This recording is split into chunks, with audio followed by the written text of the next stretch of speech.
Long before the pyramids first broke the horizon of the Egyptian desert, long before the philosophers of Athens debated the nature of the soul, or the legions of Rome paved the world with stone, the very idea of a city, of a law, of a story written down for all time, was first dreamed into existence. It was born not of marble or gold, but of mud and water, in a fertile land cradled between two great rivers. This is the story of Mesopotamia, the Fertile Crescent. On these plains, humanity first learned not just how to build a city, but how to write a law, how to record a story, and how to build a stairway to heaven. This is not simply a history of kings and empires. It is the story of the foundational ideas that shaped our world, told from the very mud they were born from. Our story does not begin with a person, a king, or a god. It begins with the land itself and the two great rivers that gave it life. Picture them in your mind's eye. The Tigris and the Euphrates, born from the snowmelt of the distant, mist-shrouded mountains of Anatolia. For millennia upon millennia, they carved their parallel paths southward, a pair of life-giving serpents flowing through the vast, arid plains of what is now Iraq. These rivers were the lifeblood of the region, their waters a blessing in a sun-scorched landscape. But their true, transformative gift was not merely their water, but what the water carried within it. Each spring, as the mountain snows melted under a strengthening sun, the rivers would begin to swell. A tremor of change would run through the land as the waters rose, their color darkening, their pace quickening, until they finally overran their banks in the great annual inundation. This event was both feared and revered, a moment of chaotic renewal. When the floodwaters at last receded, they left behind a dark, shimmering blanket of silt. This was not mere mud. It was a treasure, a rich, fertile loam, dense with the minerals and organic nutrients scoured from the highlands hundreds of miles away. This annual gift of the rivers was everything. It was the soil that would nourish the first cultivated grains, and it was the clay that would build the world's first civilization. In the beginning, this land, later called Mesopotamia, the land between the rivers, was a difficult and demanding home. The summers were relentlessly, brutally hot, with a white, searing sun that bleached the sky and baked the earth into a cracked and dusty plate. The winters could bring a surprising, biting chill that swept across the open plains. These plains were vast and featureless, offering little natural defense from enemies and no refuge from the elements. And the life-giving floods were a double-edged sword, a capricious, unpredictable force. Some years, they were gentle, spreading their fertile gift with a calm and predictable grace that promised abundance. In other years, a sudden violent surge of water, a wall of churning brown chaos, would scour the land, tearing away homes, drowning fields and livestock, a devastating reminder of nature's untamable and indifferent power. The earliest humans to walk these plains, small bands of hunter-gatherers emerging from the long, cold shadow of the last ice age, lived a light and transient existence upon this landscape. In the marshlands of the south, where the Tigris and the Euphrates fanned out into a watery labyrinth before meeting the sea, they built simple shelters from the giant reeds that grew in dense, rustling thickets. They would cut the reeds, weave them into thick, flexible mats for walls and floors, and then plaster these fragile, arched structures with wet mud. The mud would dry in the sun to provide a thin, brittle barrier against the wind and the rain. These were temporary homes for a people who were still learning the deep, cyclical rhythms of this new world.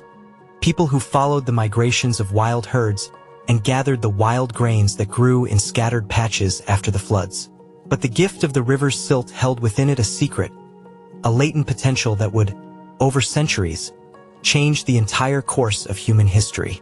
The wild wheat and barley that grew naturally on these alluvial plains were so vigorous and abundant that the constant, gnawing need to wander in search of food began to lessen. The land itself invited people to stay. Small groups began to linger in one place for a full cycle of seasons. They learned to work with the land, not just upon it.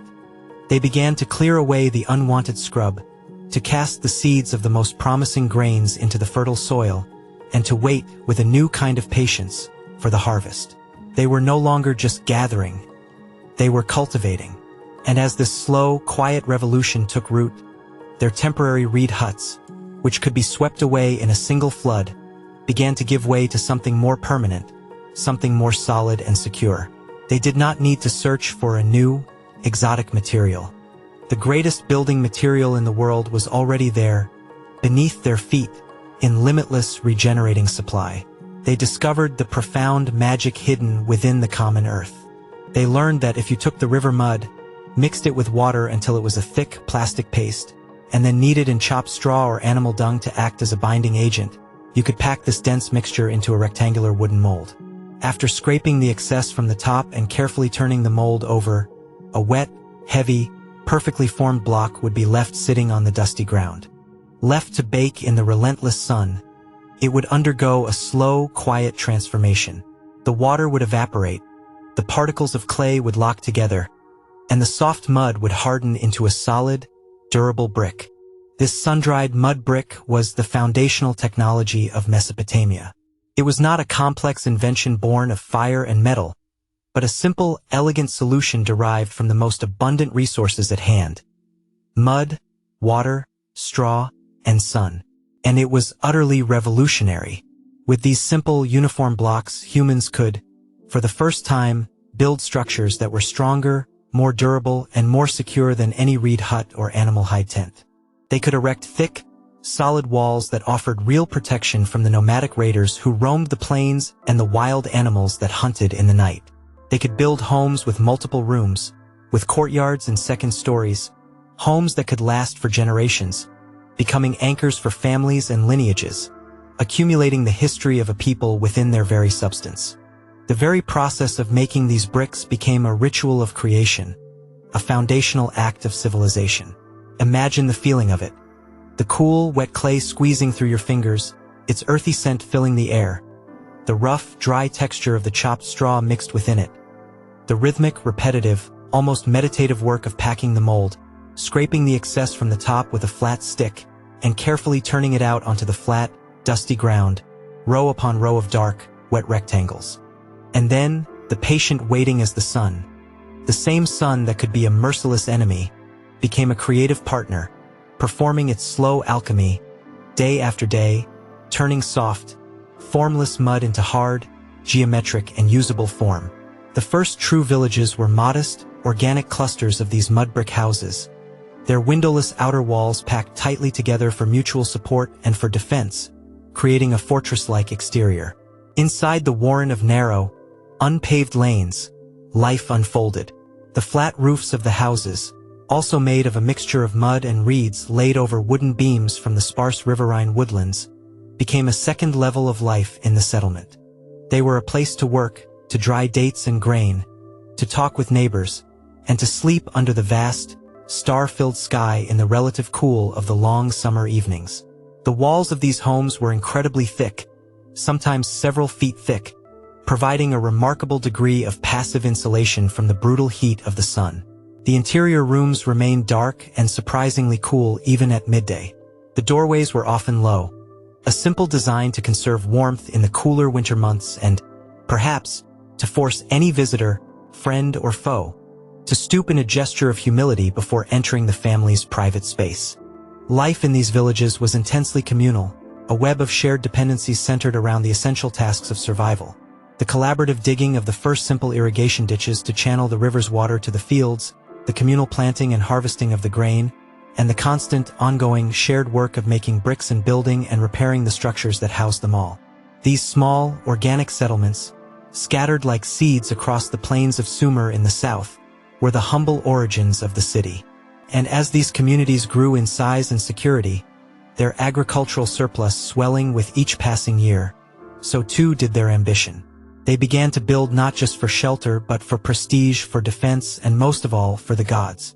By the 4th millennium BC, a profound change was taking place, a scaling up of human endeavor that was unprecedented in world history. Some of these villages grew into towns, and a few towns grew into something the world had never seen before: a city. In southern Mesopotamia, one settlement in particular, a city the Sumerians called Uruk, expanded to an astonishing size, becoming what many historians consider the world's first true urban center, a bustling metropolis of tens of thousands of people. Its builders took the humble, sun-dried mud brick and used it to create structures of staggering scale and ambition. They erected massive city walls, a circuit of powerful fortifications that ran for nearly 6 miles around the city's perimeter, punctuated by hundreds of defensive towers. These walls were a statement, a declaration written in the language of clay. They announced to the entire world, to rival cities and nomadic peoples alike, that Uruk was a permanent, powerful and wealthy entity, a human-made mountain rising from the flat alluvial plain. They were built from an estimated tens of millions of individual bricks, each one formed by human hands, each one a small unit of labor, and together, a testament to the astonishing power of organized, collective and centrally directed effort. The walls of Uruk were a monument to the very idea of the city itself. Inside these protective walls, the architecture was even more ambitious and innovative. The people of Uruk, like all peoples of Mesopotamia, believed the world was governed by powerful, unseen gods who controlled their destiny. To honor these divine forces, they raised great temples. But they did not build them on the ground, amidst the clamor of daily life. They first built massive artificial platforms of solid brick, lifting their sacred spaces up toward the sky, separating them from the mundane world below and bringing them closer to the pure, celestial realm where the gods were thought to dwell. These platforms, the direct precursors to the famous ziggurats that would come later, were monumental feats of clay construction. They were solid masses composed of millions upon millions of sun-dried bricks, a core of common material. But for the outer surfaces, the parts exposed to the elements, the builders of Uruk began to use a more advanced and costly material, kiln-fired brick. By discovering that they could bake the clay bricks in superheated ovens, fueled by reeds or bitumen, Mesopotamian artisans created a material that was fundamentally different. The intense heat caused a chemical change in the clay, vitrifying it, making it waterproof and immensely durable, resistant to the slow, steady erosion of wind and the dissolving power of rain. It was expensive, requiring vast amounts of fuel in a land with few trees. But for the homes of the gods, and the protection of those homes, no expense was too great. But the genius of Mesopotamian claywork was not limited to grand, monumental architecture. It permeated every corner of daily life, shaping the very fabric of their existence with a totality that is hard for us to imagine. The same mud that built the city walls was taken by the potter, who, with the help of another revolutionary invention, shaped it into vessels of elegant simplicity and profound utility. The invention of the potter's wheel, sometime around 3500 BC, transformed the production of ceramics. What was once a slow, laborious process of coiling and pinching clay by hand became a fast, efficient method that allowed for mass production. A skilled potter, his hands steady and knowing, could now sit at his wheel and, with a few deft movements, raise a perfectly symmetrical, thin-walled vessel from a spinning lump of clay. He could turn out dozens of standardized, well-made containers in a single day. Suddenly, the agricultural surplus that was the very basis of their complex society could be stored safely and efficiently. Grain could be kept in large, lidded ceramic jars, protected from the damp that could cause it to rot and from the pests, the rats and insects, that could devour a family's sustenance. Water could be carried from the canals to the home in sturdy pitchers. And perhaps most importantly, beer, the staple drink and a primary source of calories for every man, woman, and child in Mesopotamia, could be brewed in large, purpose-built ceramic vats and stored in jars designed to keep it cool. Let us step inside a typical Mesopotamian home of this period, in a crowded residential quarter of a city like Uruk or Ur. The walls are made of sun-dried clay brick, perhaps plastered with a smoother, lighter-colored layer of mud to brighten the interior. The floor is packed earth, hard-trodden over generations, and cool underfoot. In the small, open-air courtyard, the beehive-shaped oven used for baking the daily flatbread is made of coiled clay. The plates from which the family eats its simple meals of barley porridge and onions, and the cups from which they drink their beer, are all fired clay, perhaps simply decorated with incised lines. The large, handsome jars standing in the cool of the corner of the main room hold the family's essential supplies. A jar for water, another for barley, one for dates, and another for beer, all contained within vessels of clay. The children's toys, scattered on the floor, are small, crudely shaped figurines of sheep, humped cattle, and people, fashioned from bits of leftover clay by a mother's hand and dried in the sun. Even the sickles used to harvest the life-giving barley were, in their earliest forms, made of hardened clay, with sharp flint blades embedded like teeth in the curved edge, before they were later replaced by more durable bronze. This was a civilization born from clay, that lived its entire life within walls of clay, that was nourished and sustained by the products of clay. This constant, daily, intimate interaction fostered a profound and intuitive relationship with the material. They were masters of its properties, understanding its strengths and its weaknesses in a way that came not from scientific analysis, but from generations of hands-on tactile experience. They knew that sun-dried brick was cheap, plentiful, and an excellent insulator, but that it was vulnerable to water and would eventually, inevitably, crumble back into dust. They knew that kiln-fired brick was costly in fuel and labor, but strong and permanent, and should be reserved for the most important projects.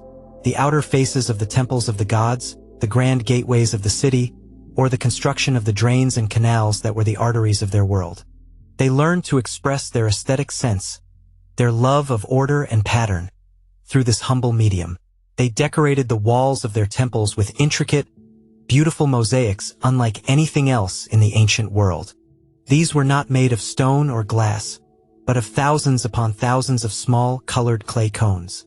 The cones were dyed red, black, and white, and then pressed, point first, into the thick, wet plaster of the temple walls. Their flat, colored bases formed stunning geometric patterns of zigzags, diamonds, lozenges, and triangles that would shimmer and shift in the bright, clear Mesopotamian sun. This was not just construction. It was a form of artistry, an expression of a deep love for pattern and beauty, using the most common and accessible material available to them. This deep, almost umbilical connection between humanity and clay was so fundamental that it became a cornerstone of their worldview, enshrined in their very myths of creation. In their stories about the beginning of the world, when they asked the great questions of where they came from and for what purpose they existed, they imagined that the gods had fashioned the first humans from handfuls of wet clay, taken from the fertile riverbanks. One myth tells how the gods, having shaped these first clay figures and being pleased with their form, then breathed life into them, much as a potter takes a lump of lifeless clay and, through his skill and intention, shapes it into a useful vessel on the wheel. This belief was not an abstract fantasy. It was a direct, poetic reflection of their daily reality. To be human was to be a creature of the earth, formed from the exact same material as their homes and their pots. This worldview implied a complex sense of their own nature. On the one hand, they were divinely crafted for a purpose, shaped by a divine hand. On the other hand, they were inherently fragile and temporary, destined one day to break, to crumble, and to return to the dust from which they were made. Clay also became their primary medium for achieving a kind of permanence, a way to defy the decay that they saw all around them. While the great mud brick monuments might eventually erode and melt back into the landscape, clay, when fired in a kiln, could survive for millennia, almost unchanged. And even simple, unfired clay, when buried in the dry, stable earth of the region, could last for an astonishingly long time. Modern archaeologists unearth the daily life of Mesopotamia through the countless fragments of pottery they find at every ancient site. Every single shard of a broken pot is a piece of a puzzle, a small, humble clue that can tell a rich story. The style of decoration on a piece of pottery can reveal the age of a settlement or its trading connections with other, distant cities. Chemical analysis of the microscopic residue left inside a broken jar can tell us what they ate and drank, whether it held wine, beer, or olive oil.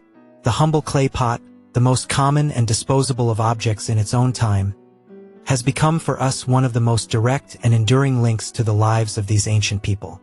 It is a fragile vessel that has carried their story across the abyss of time. They used this versatile material for the tools of their agricultural trade and the implements of their wars.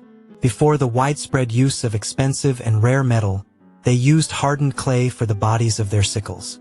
They created ingenious two-part clay molds into which they would pour molten bronze to cast their first socketed axes and curved swords, a technology that would give them a decisive military advantage. Their entertainment and their games were shaped by it. They rolled dice made of baked clay in their games of chance and moved clay pieces across incised game boards. And in the final, solemn matters of life and death, clay played its essential, cyclical part. They buried their dead in simple clay coffins, or, for the poor, in large, lidded ceramic jars, folding the body into a fetal position. This act was deeply symbolic. They were returning the body to the earth from which it was mythologically made, enclosing it within a vessel of clay, like a seed being planted, in the hope, perhaps, of some form of continued existence in the underworld. The cycle of life was mirrored perfectly in the cycle of their primary material, from the wet, formless mud of the riverbank to the hardened, useful form of a brick or a pot, and eventually, after its purpose was served, back to dust and fragments, rejoining the earth from which it came. The sheer scale of this clay-based universe is difficult for us to fully comprehend from our modern world of steel, glass, and plastic. The great ziggurat at the city of Ur, built more than 1,000 years after the first, more modest temple platforms at Uruk, was a masterpiece of engineering, logistics, and human labor. Archaeologists estimate that its outer, protective layer alone, the part designed to withstand the elements for eternity, was built from around 720,000 kiln-baked bricks. Inside this durable shell, its solid core was composed of millions more unfired, sun-dried bricks. It was a solid, artificial mountain of clay, a monument that spoke of a society's ability to mobilize and organize labor on a colossal scale, demanding the work of thousands of people for decades. Every single brick in that structure represented a small, finite unit of human effort: the digging of the clay, the mixing of the straw, the packing of the mold, the drying in the sun. And when combined by the millions under the direction of a powerful king and his priests, these small efforts created something that seemed divine, eternal, a literal stairway for the gods to descend to earth, and for humanity's prayers to ascend to the heavens. But this profound dependence on clay, particularly on sun-dried mud brick, also had its inherent and inescapable drawbacks. Mud brick buildings required constant and vigilant maintenance to survive. The winter rains, even when gentle, could soften the walls, causing them to slump and sag under the weight of their own roofs. Plaster would flake away, exposing the vulnerable brick core to further erosion. Foundations could be undermined by dampness seeping up from the ground. A house that was neglected, perhaps after its owner died without heirs, would, in a few short generations, literally melt back into the earth, its walls collapsing into a shapeless mound of dirt that would eventually be leveled and built over. This reality of decay and renewal led to a unique and characteristic feature of Mesopotamian cities. When a house became too old or dilapidated to safely repair, its owner would often simply knock down the remaining walls, level the debris to create a new, slightly higher foundation, and build a new house directly on top of the old one. Over centuries, and even millennia, this continuous, layered process of leveling and rebuilding caused the ground level of the cities to rise inexorably. This created the artificial hills, the distinctive, flat-topped mounds known as tells, that dot the landscape of the Middle East to this day. Each tell is a layered cake of history, a vertical timeline written in mud brick, with each layer composed of the clay remnants of a past generation, waiting to be read by the archaeologist's spade. Clay was also the essential and surprisingly sophisticated medium of the growing temple and palace administrations. Long before the invention of writing, the bureaucrats who managed the vast and complex economies of the temples needed a reliable, tamper-proof way to keep records of their goods. Their brilliant solution was a system of small clay tokens. These tokens were created in a variety of different, standardized geometric shapes, each shape representing a specific commodity. A small clay cone, for example, might represent a standard measure of barley. A sphere might represent a larger measure. A flat disc with a cross incised on it might represent a single sheep. To record a transaction, these tokens were placed inside a hollow clay ball called a bulla. If a shepherd took 10 sheep from the temple flocks to take to pasture, a bulla containing 10 sheep tokens would be created. The bulla would be sealed, and while the clay was still wet, the shepherd would roll his personal stone seal over the surface, marking it as his responsibility. It was a permanent, tamper-proof record of the transaction. To check the record, the bulla had to be broken open in front of witnesses, revealing the tokens inside. This was accounting made tangible and physical in baked clay. It was a simple but remarkably effective system for its time, a form of three-dimensional bookkeeping. But it had one significant and frustrating flaw. In order to verify the contents of the bulla, you had to destroy the container. The record was lost in the very act of reading it. Sometime around 3500 BC, a clever but anonymous scribe, likely frustrated by having to break open bulla after bulla, had a brilliant, world-changing idea. Before sealing the tokens inside the bulla, why not press them one by one into the soft clay of the bulla's surface? That way, you could see an impression of what was supposed to be inside without having to break the container open.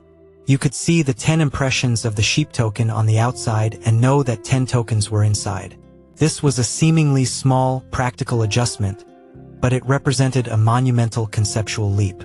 It was the moment when information shifted from being represented by a three-dimensional object, the token itself, to a two-dimensional representation, the impression of the token. The abstract idea of making a meaningful symbolic mark in clay had been born. From this crucial innovation, the next leap of imagination was not far. If you could make an impression of a token on the outside of the bulla, and that impression carried the same information as the token itself, why did you need the token at all? Why not abandon the cumbersome tokens and the hollow bulla entirely, and simply use a sharpened reed to draw a picture of the object directly onto a flattened, pillow-shaped piece of wet clay? A simple, stylized drawing of a head of grain could represent barley. A quick sketch of a fish could represent fish. Two wavy lines could represent water. The clay bulla, a container for physical objects, was about to be replaced by the clay tablet, a container for pure information, for ideas. This was the birth of writing, an invention driven not by poets or kings, but by the practical needs of accountants and bureaucrats. The sheer, inexhaustible abundance of clay meant that this new medium for storing information was incredibly cheap and accessible to anyone who had the training to use it. Unlike papyrus in Egypt, which was a manufactured commodity, a kind of paper that was time-consuming to produce and therefore relatively expensive, or stone, which was rare in southern Mesopotamia and incredibly difficult to carve, clay was everywhere. It was free. All a scribe needed was a handful of mud from the riverbank and a sharpened reed from the marshes. This fundamental accessibility of the writing medium allowed for an explosion of record-keeping.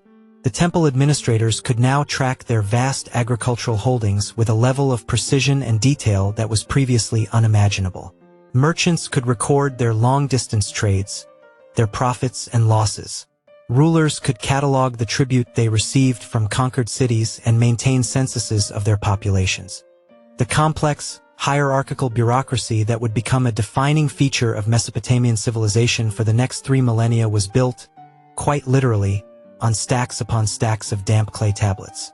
Let us pause for a moment to consider the universe they had built from this one humble substance. It was a universe centered on the river and its mud. From this single, common material, they had raised the first cities from the flat earth and defended them with monumental walls. They had worshipped their gods in artificial mountains of their own making, striving to bridge the gap between the earthly and the divine. They stored their food, drank their beer, and ate their meals from clay vessels. They recorded their first economic transactions and, eventually, their first words, their first laws, and their first stories on tablets of clay. They had taken the formless, chaotic earth and, through their ingenuity and their ceaseless labor, had given it structure, order, and meaning. Their entire world was a testament to the profound idea that civilization is not built from precious and rare materials like gold or marble, but from the clever and inspired use of what is common, what is abundant, what is at hand. This total reliance on clay, a material so prone to decay when unfired, also shaped their very perception of time and the nature of permanence. They lived with the daily, visible reality that their grandest buildings, their own homes, would, if neglected, eventually succumb to the rain and the wind, their sharp lines softening, their substance melting back into the formless earth from which they came.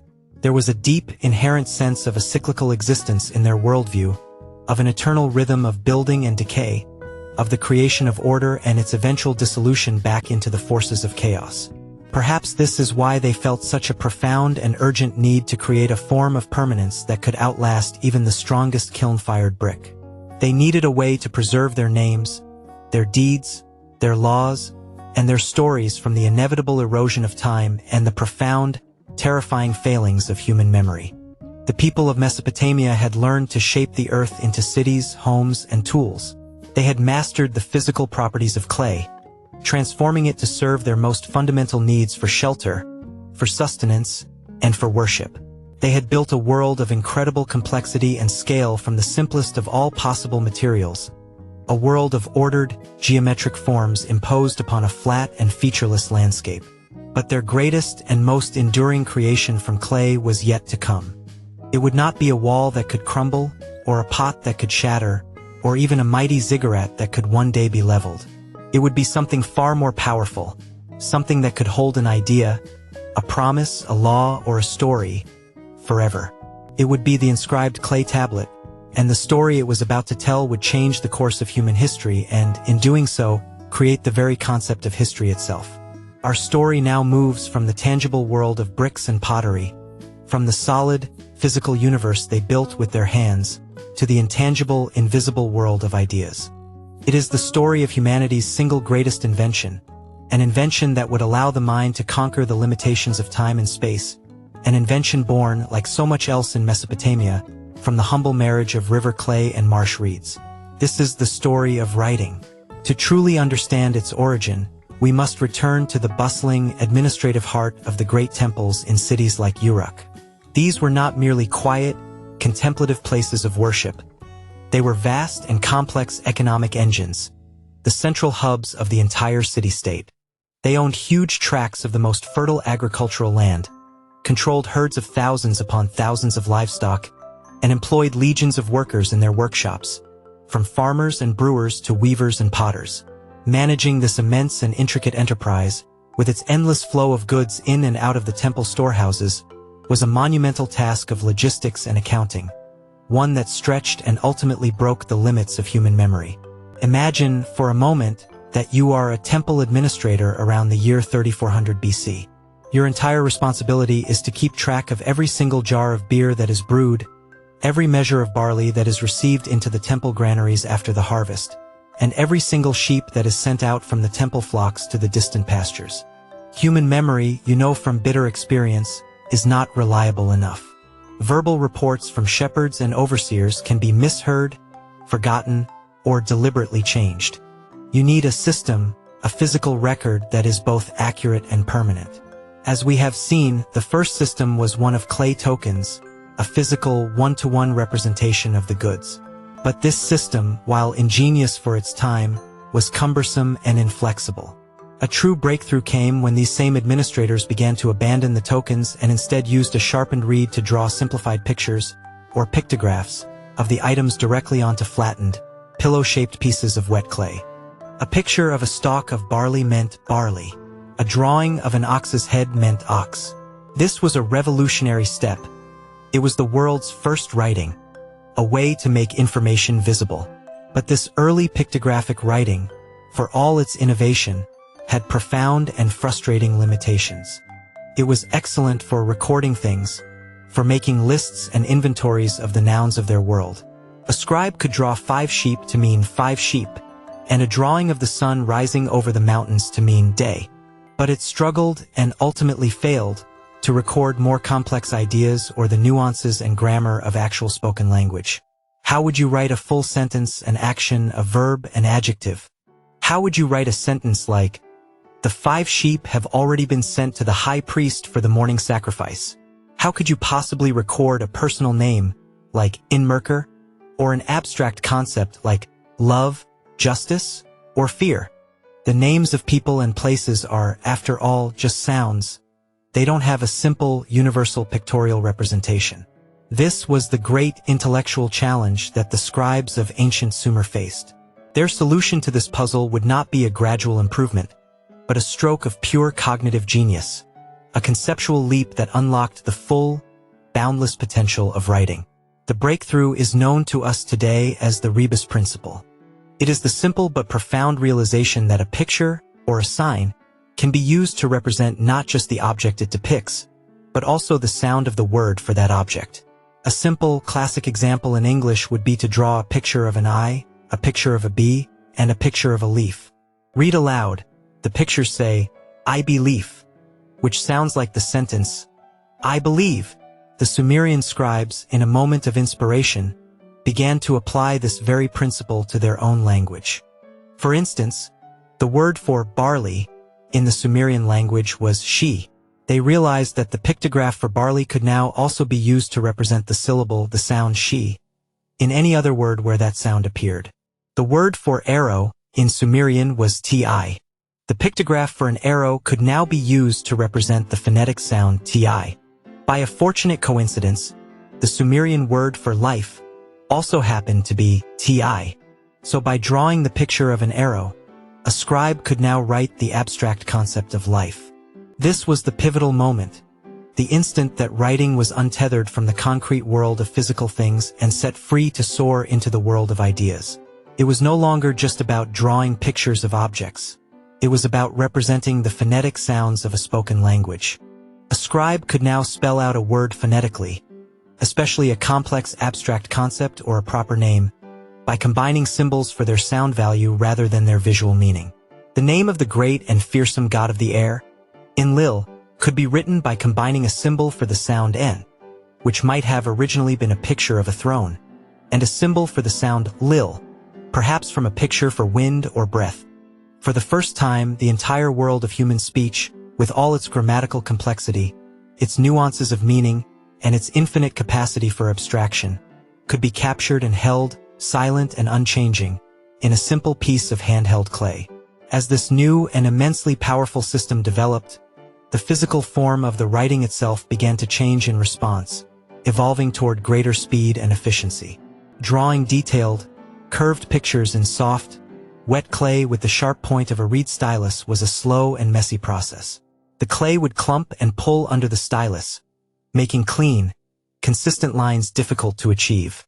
Scribes, whose work was valued by the number of tablets they could produce in a day, were naturally driven by the need for efficiency. They soon discovered that it was much faster and cleaner to simply press the triangular tip of a specially cut reed into the clay rather than dragging it across the surface. This simple, percussive action created a neat, small, wedge-shaped mark. By combining these basic wedge-shaped marks in different combinations and orientations, some vertical, some horizontal, some diagonal, they could create any symbol they needed. This new, more abstract and efficient script is what we now call cuneiform, from the Latin word cuneus, meaning wedge.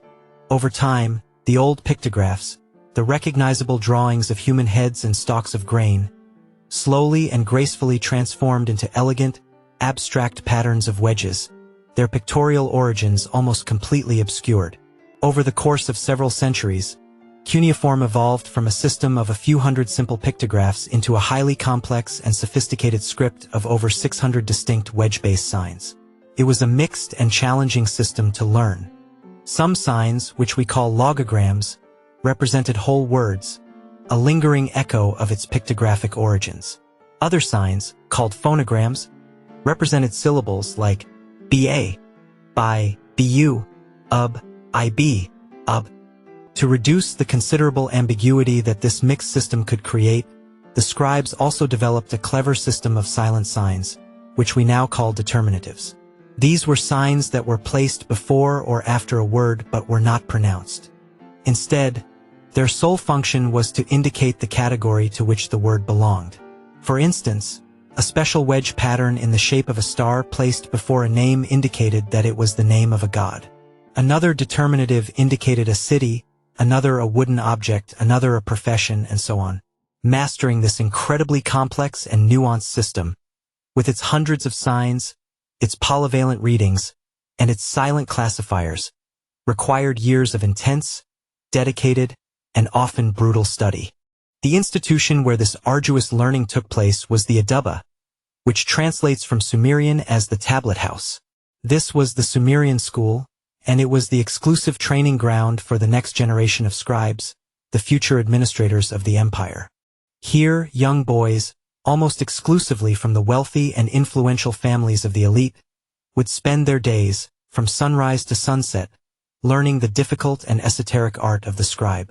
Their curriculum was punishingly rigorous. They would begin, as children, by learning the most basic skills. How to form a neat, rectangular clay tablet in their hands, its surface perfectly smooth, and how to hold the reed stylus at the correct angle to produce a clean wedge. Then they would practice making the basic wedge shapes, the vertical wedge, the horizontal wedge, the corner wedge, over and over and over again until the movements became second nature. Archaeologists have found many of these practice tablets, their surfaces covered in the clumsy, repetitive, and sometimes smudged attempts of young students. Often, a teacher's perfect, elegant example is inscribed on one side of the tablet for the student to copy, a silent testament to the vast gap between the novice and the master. Once they had mastered the basic forms of the signs, the students moved on to the arduous and mind-numbing task of memorization. They had to learn the hundreds of cuneiform signs and their multiple possible readings and meanings. To facilitate this colossal task of memorization, they spent years copying endless lists of vocabulary, which the master scribes had organized by category. Long lists of the names of gods, lists of cities and countries, lists of different kinds of birds and fish, lists of stones and minerals, lists of wooden and reed objects, and endless lists of the titles and professions that made up their complex society. They would copy these lists repeatedly until the signs and their meanings were burned indelibly into their memory. Discipline in the Adaba was famously, even notoriously, strict. A Sumerian proverb reads, "He who would excel in the school of the scribes must rise with the sun." Another text, a satirical piece that has survived for 4,000 years, describes a student's terrible day. He is caned by one teacher for poor handwriting, caned by another for speaking without permission, caned for having messy clothes, and caned again for not rising promptly when his teacher entered the room. But for those who persevered through this grueling and often painful education, the rewards were immense and lifelong. A fully trained scribe was a member of a small, privileged, and immensely powerful elite. In a world where perhaps only 1% of the entire population possessed the miracle of literacy, the ability to read and write was a form of magic, a direct path to power. Scribes were the essential engine of the Mesopotamian state and economy. They were the administrators who managed the vast temple and palace households, the accountants who tracked the flow of goods and taxes, the lawyers who drew up the intricate contracts that bound society together, the engineers who planned the canals, and the scholars and diplomats who served the king and corresponded with foreign rulers. A popular piece of Sumerian wisdom literature, presented as a father's passionate advice to his son, urges him to pursue the scribal arts above all other professions, saying, "Be diligent in the scribal art, and it will enrich you. The scribal art is the mother of speakers, the father of masters. It is a princely profession." To be a scribe was a guaranteed pathway to wealth, to high social prestige, and to a level of influence that was second only to that of the king himself. With a fully developed writing system and a professional class of literate scribes to wield it, Mesopotamian civilization experienced a true information explosion. The initial, mundane use of writing for simple accounting quickly and inevitably expanded to encompass every conceivable area of human life and thought. Rulers, obsessed with their legacy and their place in history, commissioned scribes to meticulously record their great deeds, their glorious military victories, their profound piety in building and restoring the temples, their wisdom in digging new canals and bringing prosperity to the land. These accounts were inscribed on clay cylinders and prisms. These foundation deposits were then ceremonially buried in the foundations of the temples and palaces they built, intended as sacred messages to future kings who might one day excavate the site, and as a permanent record for the gods themselves, ensuring that their names and accomplishments would be remembered for all eternity. These royal inscriptions were the world's first form of written history, and at the same time a powerful and sophisticated tool of political propaganda. For the first time in human history, law could be written down, made permanent and public. The famous Code of Hammurabi, with its 282 laws carved onto a magnificent black stone stele, is the most well-known example of this, but it was part of a long and venerable Mesopotamian tradition. It was preceded by earlier law codes, like that of King Uarnamu of Uar, by several centuries. By inscribing these laws onto monumental stone stelae and placing them in public spaces, rulers created the revolutionary principle of a fixed, public, and, in theory, universally applicable legal standard. This transformed the fabric of daily life. A contract for the sale of a field, a receipt for a silver loan, or an intricate marriage agreement could now be recorded by a scribe on a clay tablet. The tablet would be witnessed by others, who would then impress their personal cylinder seals onto the wet clay as a form of signature. The tablet could then be baked for permanence, creating a legally binding document that could not be easily disputed. This brought a new level of certainty, predictability, and legal recourse to all economic and social interactions. Scribes meticulously recorded the accumulated knowledge of their time. They created medical texts that we now call medical compendiums. These remarkable tablets would list symptoms in a systematic, head-to-toe order, provide a diagnosis, and then offer a prescription for treatment. These treatments were often a fascinating and inseparable mixture of empirical observation and magical belief. A physician, called an ASU, might recommend certain herbs or minerals for a fever, a practical remedy likely based on generations of real-world experience and observation. But the prescription would almost certainly also include a magical incantation, a specific prayer to be recited to drive out the specific demon or angry god that was thought to be the ultimate cause of the illness. They recorded astonishingly complex mathematical knowledge, creating tables for multiplication and division, tables of squares and cubes, and solving complex geometric and algebraic problems that were essential for the grand work of architecture, for the precise engineering of the canals, and for the accurate surveying of agricultural land in order to calculate taxes. And, most profoundly of all, they began to record their stories. For the first time in the history of humankind, literature was born. Scribes took the ancient myths, the legends of gods and heroes, and the folk fables that had been passed down orally for countless generations, and gave them a fixed, unchanging, written form. They composed and redacted epic poems, the most famous and enduring of which is the Epic of Gilgamesh. This is not just a simple adventure story. It is a deep, poignant, and profoundly philosophical exploration of the human condition. It tells the story of Gilgamesh, a powerful, semi-divine king, and his quest for eternal life. It explores his profound and civilizing friendship with a wild man named Enkidu, and his ultimate, sorrowful acceptance of the finality of human mortality. It is a work of literature that wrestles with the fundamental, timeless questions of life and death, of love and loss, of the conflict between nature and civilization, and the eternal human search for meaning. These are questions that still resonate with us today, across the gulf of 4 millennia. The scribes recorded a vast and diverse body of other literary works.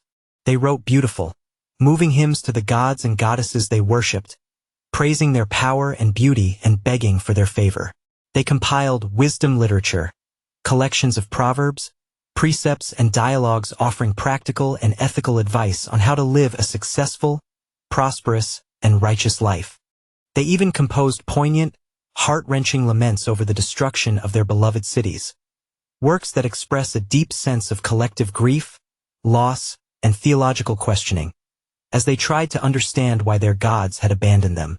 One remarkable text, often known by the modern title Man and His God, explores the timeless and agonizing problem of undeserved suffering in a way that is strikingly similar to the later biblical book of Job.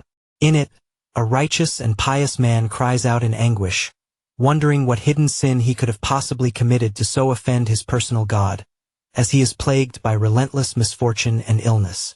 The written word allowed for a new and unprecedented depth of theological and philosophical reflection, a way for an entire civilization to grapple with the most profound mysteries of existence.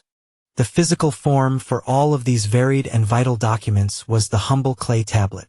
Most were small, palm-sized rectangles of clay, designed for easy handling and for recording the short-form documents of daily life, receipts, letters, legal contracts. For longer works of literature or history, like the Epic of Gilgamesh, multiple large tablets were used, each one carefully numbered in sequence, much like the pages in a modern book. The end of one tablet would often include a colophon, a small scribal note that gave the tablet's number in the series, the title of the work, and, crucially, the first line of the very next tablet, ensuring that a reader could follow the text in the correct order without confusion. After a tablet was inscribed, it could be left to dry in the sun for temporary records, which could then be wetted and reused. Or, for important documents, legal texts, royal inscriptions, and literary works destined for a library, it would be baked in a kiln to make it as hard as stone, and virtually indestructible. A collection of these tablets, organized and stored on wooden shelves or in clay jars, formed a library or an archive. One of the most famous and important of these is the Great Library of Ashurbanipal, a powerful and unusually scholarly king of the Assyrian Empire in the 7th century BC. This library was discovered by archaeologists in the 19th century, buried in the ruins of his magnificent palace at Nineveh. Ashurbanipal was obsessed with collecting and preserving the entire intellectual heritage of Mesopotamia. He sent his scribes throughout his vast empire with a clear and unprecedented mission, to seek out and collect or copy every significant text they could find, from ancient Sumerian myths and rituals to the most up-to-date Babylonian astronomical observations. His library, the first systematically collected library in the world, contained over 30,000 clay tablets, covering every conceivable subject: history, religion, science, magic, medicine, law, and literature. In a final, wonderful irony of history, it was the catastrophic fire that destroyed his palace in 612 BC, set by his enemies, that baked many of the sun-dried tablets in his collection as hard as stone, preserving them perfectly for archaeologists to discover more than 2,500 years later. The cuneiform script was so versatile and efficient that it was adopted by many other cultures and peoples across the ancient Near East, becoming the first truly international script. The Akkadians, Babylonians, and Assyrians, all of whom spoke Semitic languages completely unrelated to Sumerian, adapted the Sumerian script to write their own tongues. The Hittites in Anatolia adapted it for their Indo-European language. The Elamites in Persia and the Hurrians in Syria also used it. For over 3,000 years, from its invention around 3400 BC to its last known use in a scientific text from the 1st century AD, cuneiform was the dominant writing system of the entire region. It was the language of kings, the script of commerce, the medium of international diplomacy, and the vessel of scholarly knowledge for dozens of civilizations. Let us consider for a moment the new kind of world that writing had created. It was a world of contracts and guarantees, of laws and historical precedents, of detailed histories and sacred prophecies.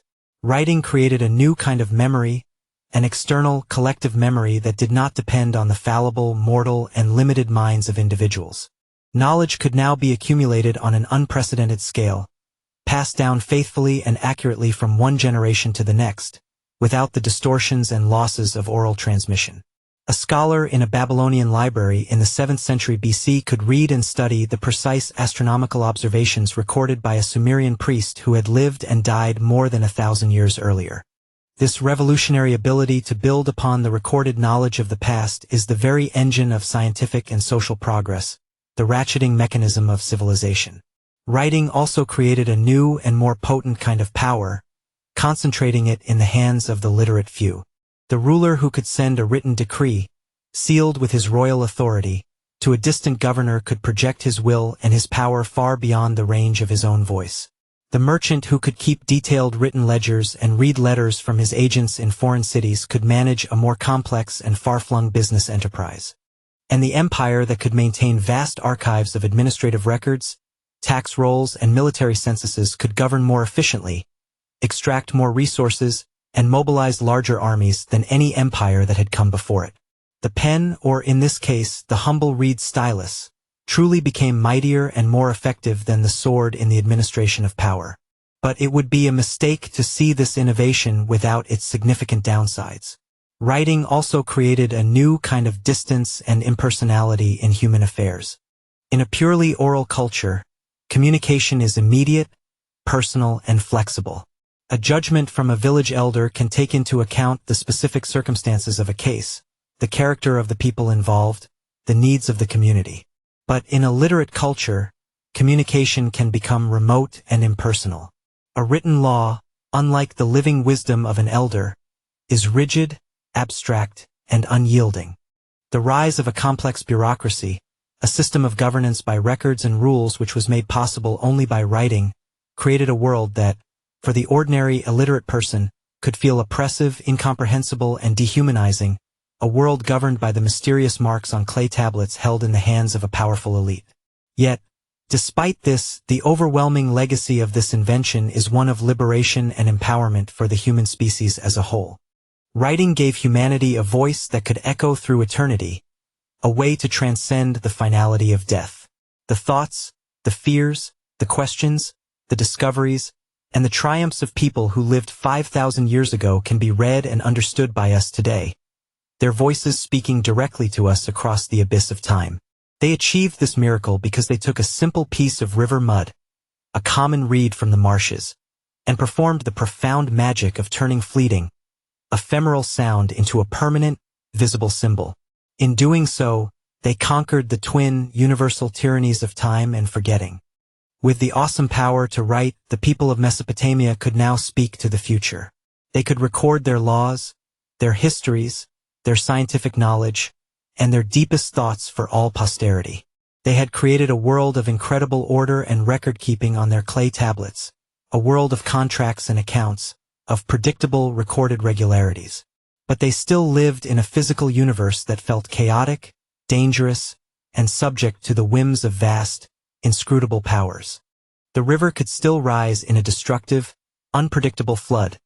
The sun could still scorch the young crops in the field, and the plague could still strike a thriving city without warning or explanation. They had brought order to their own human affairs, but they knew they were not the true masters of the world. For in this land of unpredictable floods and scorching sun, the gods were never silent, their power was absolute, and their demands were unending. To understand ancient Mesopotamia is to understand that for its people, the world was saturated with the divine, shimmering with a sacred energy that was both terrifying and life-giving.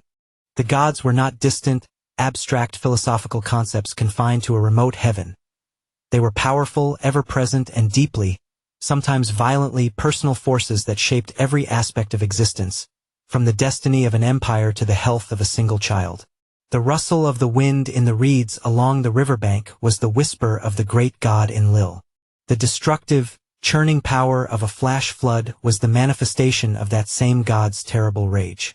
The life-giving warmth of the sun, which made the barley grow, was the divine radiance of the sun god Utu, who was also the god of justice.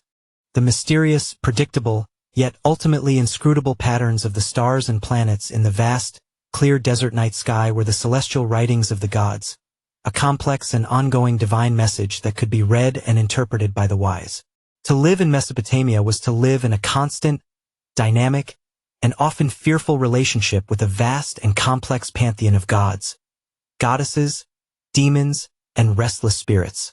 The Mesopotamian worldview pictured the entire cosmos as a kind of divine state, a celestial kingdom.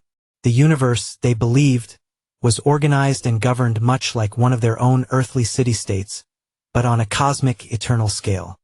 At the very top of this complex pantheon was a divine assembly, a council of the great gods who made all the major decisions that affected the universe. The nominal head of this assembly was Anu, the god of the highest heavens, a remote, ancient patriarchal figure who was respected as the ultimate authority but who rarely interfered directly in the messy affairs of humanity. The most active, powerful, and feared god on earth, the one who truly held the fate of humanity in his hands, was Enlil. He was the god of the wind, the storm, and the earth itself. Enlil was a fearsome and capricious deity, whose temperament was as unpredictable as the Mesopotamian weather. His breath could be the gentle breeze that cooled the evening and brought relief, or the raging, sand-blasting hurricane that flattened cities and tore the roofs from houses. It was he who decreed the fates of men and kings, and it was his great temple complex at the city of Nippur that was, for much of Mesopotamian history, the undisputed religious heart of the entire land. Balancing Enlil's often harsh and unforgiving power was the clever and benevolent god Enki, known to the later Babylonians as Ea. He was the god of wisdom, of magic, of craftsmanship, and of the Abzu, the vast, mythical freshwater abyss that was believed to lie deep beneath the earth, the sacred source of all springs, rivers, and canals. Enki was a creative genius, a master craftsman, a trickster, and, most importantly, a great friend and protector of humanity.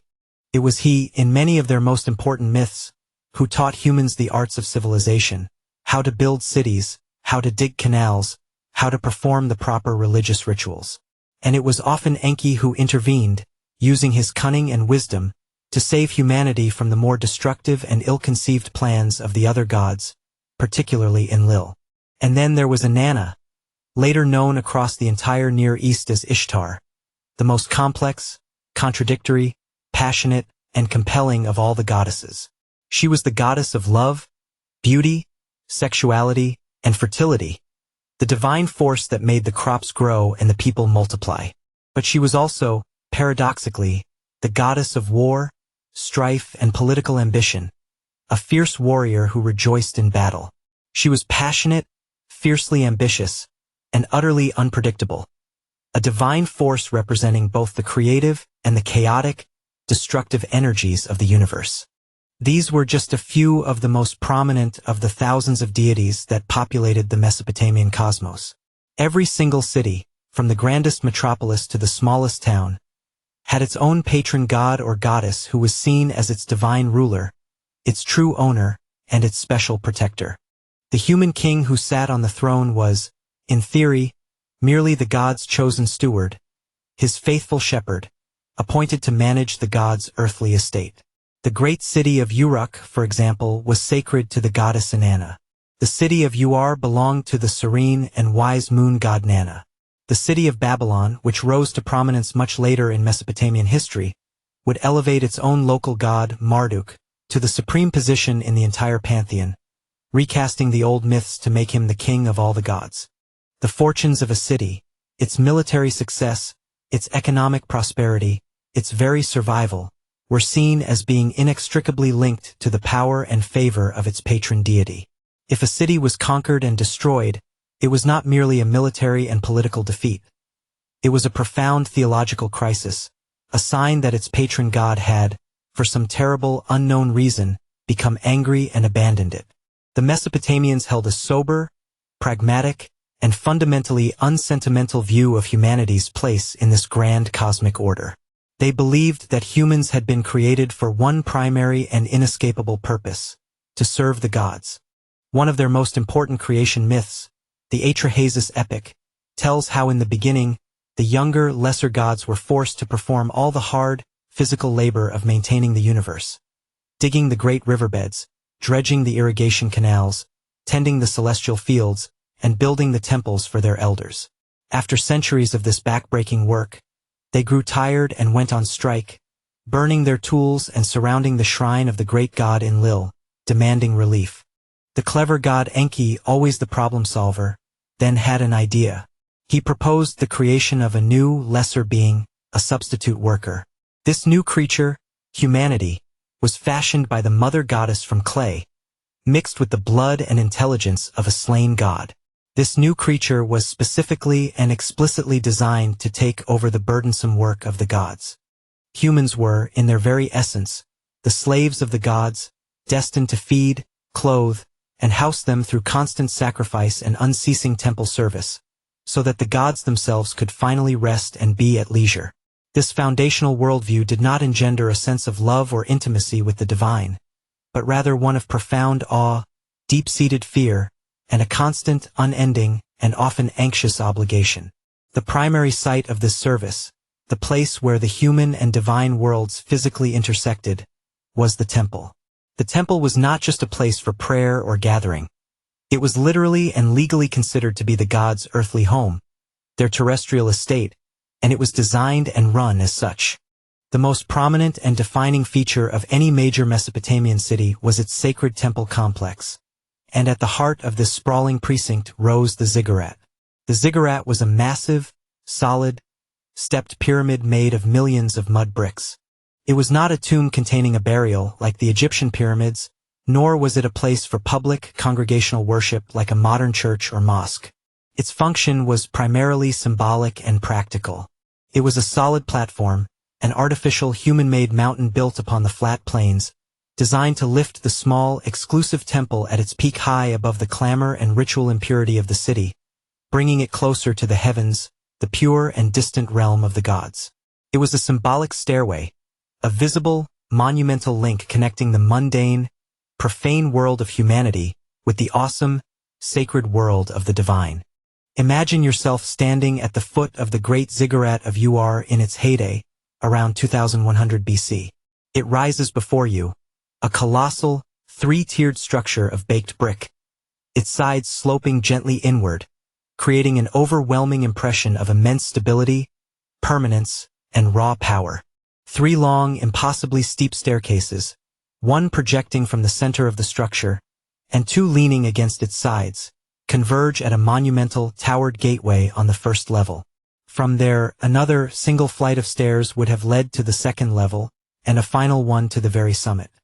At the very top, a place that no ordinary person would ever be allowed to set foot, stood a small, beautifully adorned shrine, perhaps faced with brilliant blue-glazed bricks. This was the holiest place in the city, the Jigunu, the private bedchamber of the god, a place where the divine could rest when visiting the earth. The entire structure was meticulously oriented to the 4 cardinal points of the compass, a perfect, ordered microcosm of the divine cosmos, imposed upon the chaos of the human world. Its sheer scale was intended to inspire overwhelming awe in all who saw it, to reinforce the immense, unbridgeable gap between mortal, ephemeral humans and the immortal, all-powerful gods. The daily life of the temple complex revolved around the intricate, unceasing, and minutely choreographed task of caring for the god who was believed to reside there.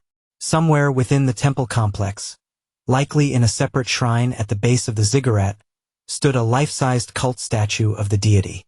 This statue was typically fashioned from a core of precious, rare wood and then overlaid with plates of gold and silver, with eyes made of inlaid lapis lazuli and shell.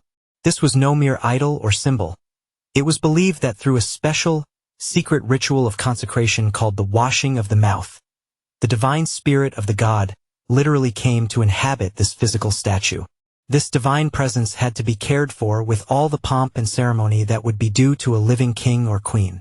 Every single morning, a select group of high-ranking, ritually pure priests would perform an elaborate waking ritual. They would open the doors of the statue's shrine, burn fragrant incense to purify the air, and sing hymns of praise to greet the new day. The statue would be ritually washed, dressed in magnificent, freshly laundered linen and woolen garments, and adorned with elaborate crowns, necklaces, and bracelets of gold and precious stones. Twice a day, in the morning and in the evening, elaborate and sumptuous meals were served to the divine statue. Great trays laden with the finest food the temple estates could produce. Freshly baked bread, roasted meats from sacrificed animals, piles of fresh fruit and sweet cakes, and jars of the best beer, were placed on an offering table before it. The priests believed that the god would mystically consume the spiritual essence, the aroma and flavor of the food. After a suitable period of time had passed for this divine meal to be completed, the physical food, its essence now consumed, would be cleared away. This food, now considered sacred leftovers from the god's table, was then distributed among the priests and the vast temple staff, a system known as the reversion of the offering. This clever system effectively sustained the enormous temple bureaucracy. The god was the divine and legal owner of the temple's vast agricultural estates, and the priests and workers were, in essence, his household staff, who lived in a state of grace off the leftovers from his divine table. This system made the temples into incredibly powerful economic and political institutions, second only to the palace of the king. They often controlled a significant portion of a city-state's most fertile arable land and were major players in the entire economy. They ran enormous workshops, which functioned like early factories, employing thousands of people, mostly women, as weavers, brewers, millers, and craftsmen. They acted as centers for the storage and redistribution of agricultural goods, functioning like a central bank and granary for the entire community. The high priest of a major temple was a figure of immense authority, a man who controlled vast wealth, land, and labor, often rivaling and sometimes even exceeding the power of the king himself. Religion was not a private, personal affair of faith and conscience. It was the central, all-encompassing organizing principle of the state, the economy, and society itself. For the ordinary person, direct, personal interaction with the great gods was a rare and mediated affair. The inner sanctums of the temples, where the precious cult statues were kept, were restricted to the highest ranks of the priesthood. The common person could only glimpse the sacred courtyards from a distance. But on special, designated festival days, the divine statues would be brought out of their dark shrines and carried through the city streets on ornate barges or litters in grand, joyful, and sometimes raucous processions. These festivals were major civic events, moments of communal celebration, shared religious devotion, and social cohesion, a chance for the entire populace to see and worship their divine ruler. The Akitu, or New Year's festival, particularly as it was celebrated in the city of Babylon, was the most important religious event of the year, a spectacular and complex affair that lasted for 11 days. It involved a complex series of rituals that reenacted the creation of the universe by the god Marduk and publicly reaffirmed the king's divine right to rule, a right that was granted to him by, and was dependent upon the favor of, the god. Since the gods controlled every aspect of the world, from the weather to the outcome of a battle, from the success of a harvest to the birth of a healthy child, it was vitally important to know their will and to foresee their future plans. This overwhelming need to understand the intentions of the capricious and powerful gods led to the development of sophisticated, diverse, and deeply ingrained systems of divination. The Mesopotamians were meticulous and obsessive observers of the world around them, believing that the gods constantly sent signs or omens through every part of the natural world, if one only had the skill to read them. A trained diviner, a priest with specialized knowledge, might interpret the patterns formed by a drop of oil poured into a bowl of pure water, the shape and direction of the smoke rising from an incense burner, or, most commonly, the meaning of any unusual or monstrous birth among the temple flocks. They compiled vast, encyclopedic collections of these omens, written on thousands of clay tablets. If a gecko is found in a man's house, that man will have a rival.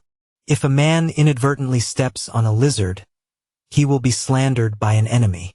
The most prestigious, expensive, and highly regarded form of divination, the one reserved for the most important questions of the state, was extispicy.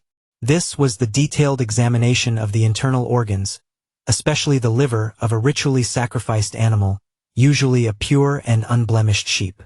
The liver, a large, complex, blood-rich organ, was considered the seat of life and emotion, and thus a direct and perfect medium for divine communication.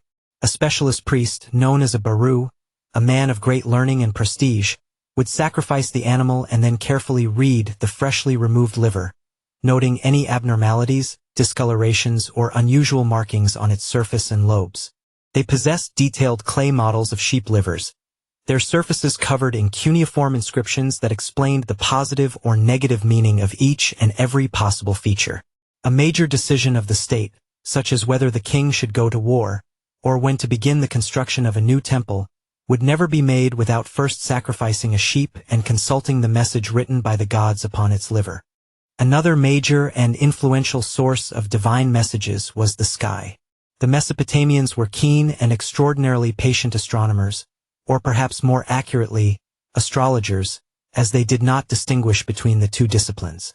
They believed that the movements of the sun, the moon, and the 5 visible planets, which they named after their gods, Mercury, Venus, Mars, Jupiter, and Saturn, were celestial messages from the gods themselves, a script of divine fire written across the heavens. From the tops of the ziggurats, which served as excellent observatories above the dust and smoke of the cities, priests would watch the night sky, hour after hour, night after night, meticulously recording eclipses, the appearance of comets, and the precise positions of the planets in relation to the constellations of the zodiac, a system which they themselves invented. They compiled vast catalogues of these celestial omens and their predicted terrestrial outcomes, based on centuries of observation. If the moon is surrounded by a halo, the king will be deposed and his city will fall. If Mars is faint in the sky when it rises, there will be a plague in the land. This was not science in the modern sense, as its goal was prediction and the avoidance of evil, not a physical explanation of the cosmos. But it required systematic, long-term, and mathematically precise observation, which laid the essential groundwork for the later, more scientific astronomy of the Babylonians and, through them, the Greeks. Life for the average Mesopotamian was also filled with a host of lesser, but more immediate and personal, supernatural beings. A terrifying array of demons, ghosts, and spirits who inhabited the world alongside them, lurking in dark corners, in the desert winds, and in the shadows of the night. Demons were not necessarily evil in the modern, moral sense of the word, but they were chaotic, dangerous, and a source of constant trouble, capable of bringing disease, misfortune, and death into a household without warning. The terrifying Demonis Lamashtu, often depicted as a monstrous hybrid creature with the head of a lion and the body of a woman, was greatly feared for her attacks on pregnant women and newborn infants. A whole category of protective or apotropaic magic developed around defending oneself from these malevolent forces. People wore special amulets of stone or shell, inscribed with protective symbols. They recited specific spells and incantations to ward demons off before leaving the house or going to sleep. If someone fell ill, a special priest, the Ashipu or exorcist, would be called. His job was not to administer medicine, but to diagnose which specific demon or angry god was responsible for the affliction and then to perform the correct, powerful rituals, spells, and incantations necessary to drive the malevolent entity out of the patient's body. The spirits of the dead, known as Gittim, were also a source of constant anxiety and concern. A proper burial and, just as importantly, the continued provision of funerary offerings by one's living descendants were absolutely essential for the peace of the dead. If a person was not buried correctly, or if their family neglected to make offerings of food and water to their spirit, their ghost could become a restless, angry, and malevolent force, returning from the underworld to haunt the living and cause illness, bad luck, and endless trouble. This fear was compounded by the Mesopotamian conception of the underworld, which was a gloomy, undesirable, and frankly terrifying place. It was known by many names, including the land of no return. It was imagined as a dusty, dark, and silent realm located deep beneath the surface of the earth. Here, the spirits of the dead, regardless of their status or their moral deeds in life, existed in a miserable, shadowy half-life, their only sustenance being dry clay for bread and murky, undrinkable water. There was no concept of a heaven for the righteous or a hell for the wicked as a form of final judgment. All the dead, good and bad, king and commoner, rich and poor, went to the same bleak and unchanging destination. This grim and unchanging view of the afterlife profoundly shaped their attitude towards life on earth, giving it a desperate, precious quality. The goal of life was not to piously prepare for a blissful eternity in the next world, but to live the longest, most prosperous, and most fulfilling life possible in this one, before the inevitable descent into the dusty darkness. The greatest blessings one could hope for from the gods were the simple, earthly ones. A long life, good health, a successful business, a fine house, and most importantly of all, many children, especially sons, who would carry on the family name, inherit the family property, and, crucially, make the necessary offerings to one's spirit after death. This is the ultimate, hard-won lesson that the great hero Gilgamesh learns at the end of his epic, world-spanning journey. After failing in his desperate quest to find the secret of eternal life, a wise goddess advises him, "Gilgamesh, where are you wandering? You will never find the life that you are seeking. When the gods created man, they allotted to him death, but life they retained in their own keeping. As for you, Gilgamesh, fill your belly with good things. Day and night, night and day, dance and be merry, for this is the task of mankind." This entire, intricate religious system, with its grand temples, complex rituals, and obsessive divination, was designed to create and maintain a precarious sense of order in what felt like a fundamentally chaotic and dangerous world. The universe was seen as a fragile balance, a small bubble of divinely ordained order that was constantly threatened by the primeval forces of chaos that lurked at its edges and sought to reclaim it. The complex rituals performed daily in the temples by the priests, the king's strict adherence to divine law and precedent, and the people's unending service to the gods were all absolutely necessary to maintain the cosmic order and keep the forces of chaos at bay. A natural disaster like a devastating flood, a social calamity like a famine, or a political catastrophe like a military defeat was never seen as a random, meaningless event of nature or chance. It was always and immediately interpreted as a sign that the community had somehow failed in its sacred duties, that a ritual had been performed incorrectly, a taboo had been broken, or a great sin had been committed, and that the gods had consequently withdrawn their favor and protection, allowing chaos to seep back into the world. The temples, therefore, were the absolute economic, intellectual, and spiritual hearts of the Mesopotamian city. They were centers of immense wealth and political power, great landowning corporations. But they were also the primary centers of knowledge and learning. The priests were not just religious functionaries who performed rote rituals. They were the scholars, the scientists, and the intellectuals of their age. They were the ones who studied the ancient, sacred texts, who maintained the libraries and archives, who observed the heavens and recorded the movements of the planets with mathematical precision. Much of the great intellectual achievement of Mesopotamia, from the development of sophisticated astronomy and mathematics to the birth of written literature and history, was born from this deep-seated, all-encompassing religious impulse to understand the workings of the universe and to appease the powerful, mysterious, and often terrifying divine forces that governed the world. This worldview, so deeply and inextricably embedded in every facet of their culture, created a society that was, at its core, fundamentally and deliberately conservative. The highest goal of society, the primary duty of the king, was to maintain the correct and proper relationship with the gods, an order that was believed to have been established at the beginning of time. Innovation and change, for their own sake, could be seen as deeply dangerous, a deviation from the divinely ordained patterns of existence that could bring down disaster upon the entire community. Yet, paradoxically, it was also a system that drove meticulous, systematic, and obsessive observation and record-keeping, which in turn led, sometimes unintentionally, to new discoveries and a deeper, more complex understanding of their world. The temples grew rich, managing the vast wealth of the gods on earth. The high priests interpreted the divine will, giving them immense political and social influence. The temple complex was a city within a city, a sprawling, self-sufficient bureaucracy of priests, administrators, scribes, and craftsmen, all dedicated to serving its divine master. But where there is great wealth and great influence, there is also great power. And soon, a new human figure would emerge from the shadow of the temple, a man who claimed to be not just the servant of the city's god, but their chosen shepherd on earth, the one appointed by heaven to rule over humanity, the king.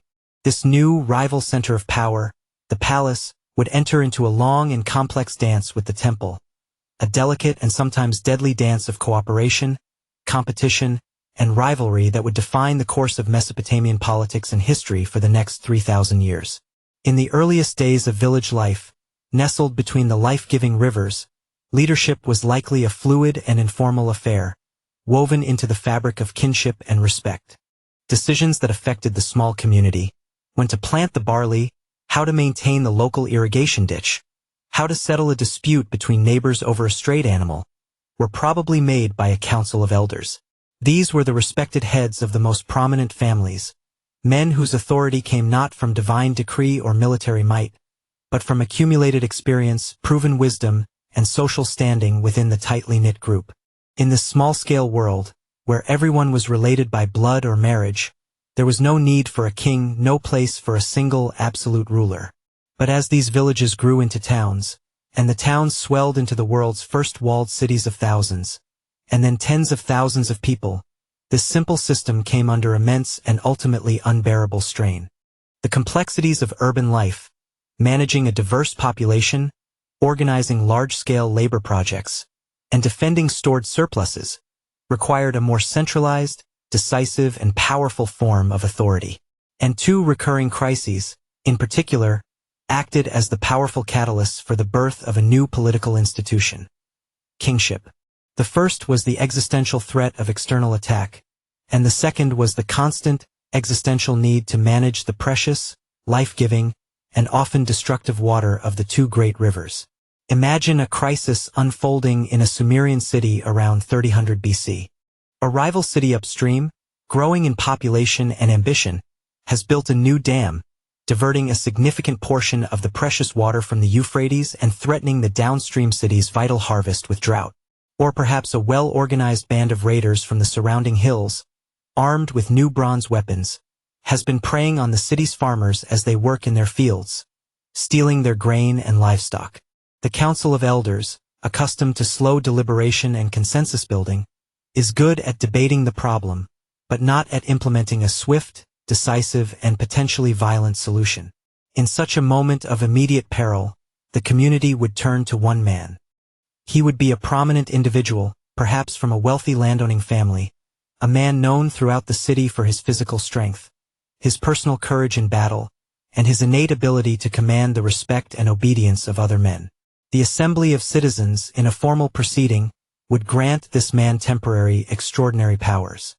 They would make him the commander-in-chief, tasked with leading the city's able-bodied men in battle, organizing the defense of the city's walls, or leading a military expedition to destroy the rival's dam. The Sumerians had a specific word for such a man, a lugal, which literally means big man. He was, at first, a temporary war leader, a Cincinnatus-like figure appointed to see the city through a specific life-threatening crisis. The problem, of course, a problem that has repeated itself countless times throughout human history, is that power, once granted, is seldom willingly relinquished.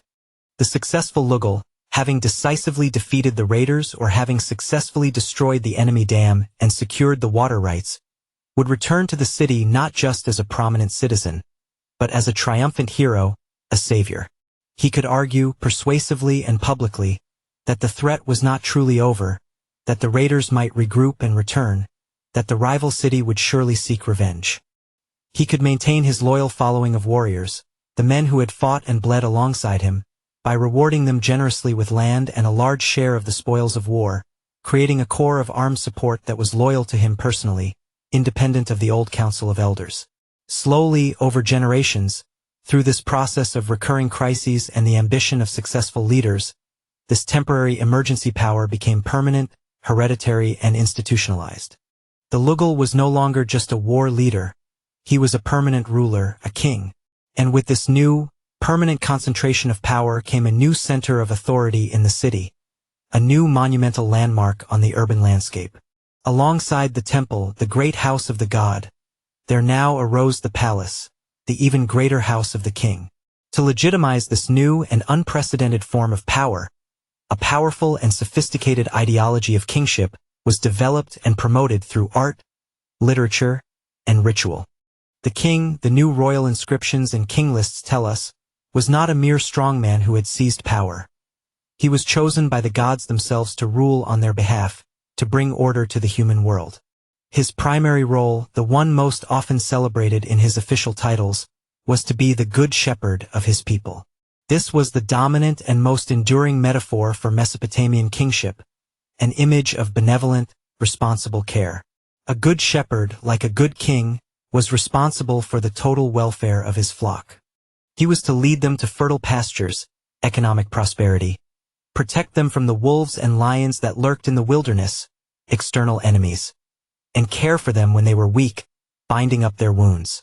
This meant that the king was held to be personally and divinely responsible for providing justice in the land, for protecting the weak from the strong, the orphan and the widow from exploitation by the rich and powerful. The prologues to many Mesopotamian law codes, like the famous one of Hammurabi, begin with a long declaration where the king states that the great gods have personally appointed him to make justice prevail in the land, to destroy the wicked and the evil, that the strong might not oppress the weak. The primary symbol of this benevolent, justice-dispensing aspect of kingship was the shepherd's crook. But there was another, more formidable and much more violent side to the king's role. If one of his primary symbols was the shepherd's crook, representing his care for those inside the fold, the other was the warrior's mace, representing his ability to crush those outside it.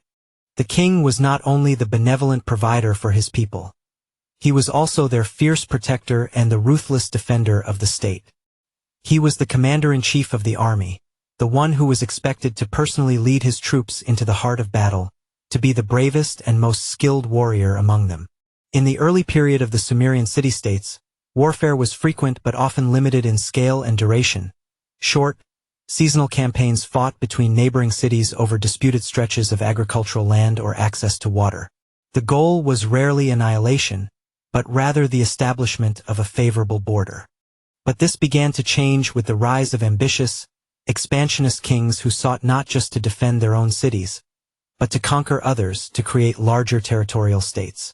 This shift from defensive, local warfare to aggressive wars of conquest and empire-building culminated in the rise of figures like Sargon of Akkad, who, around 2334 BC, conquered all the cities of Mesopotamia, from the Persian Gulf to the Mediterranean, and created the world's first true empire.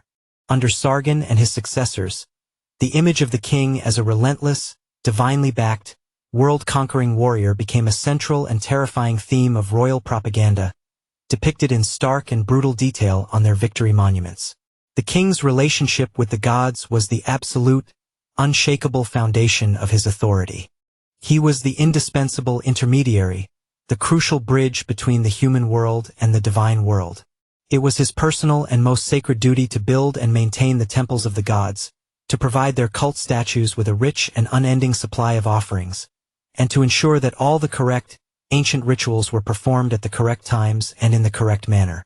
The well-being of the entire state, the fertility of the fields, the health of the people, the success of the armies, was believed to rest entirely on the king's personal piety and his correct performance of these sacred duties.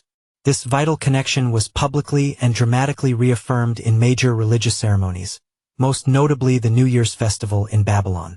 During one crucial part of this long festival, the king would enter the temple of Marduk alone, where the high priest would strip him of his royal regalia, his crown, his scepter, his mace, and then strike him across the face hard enough to bring tears.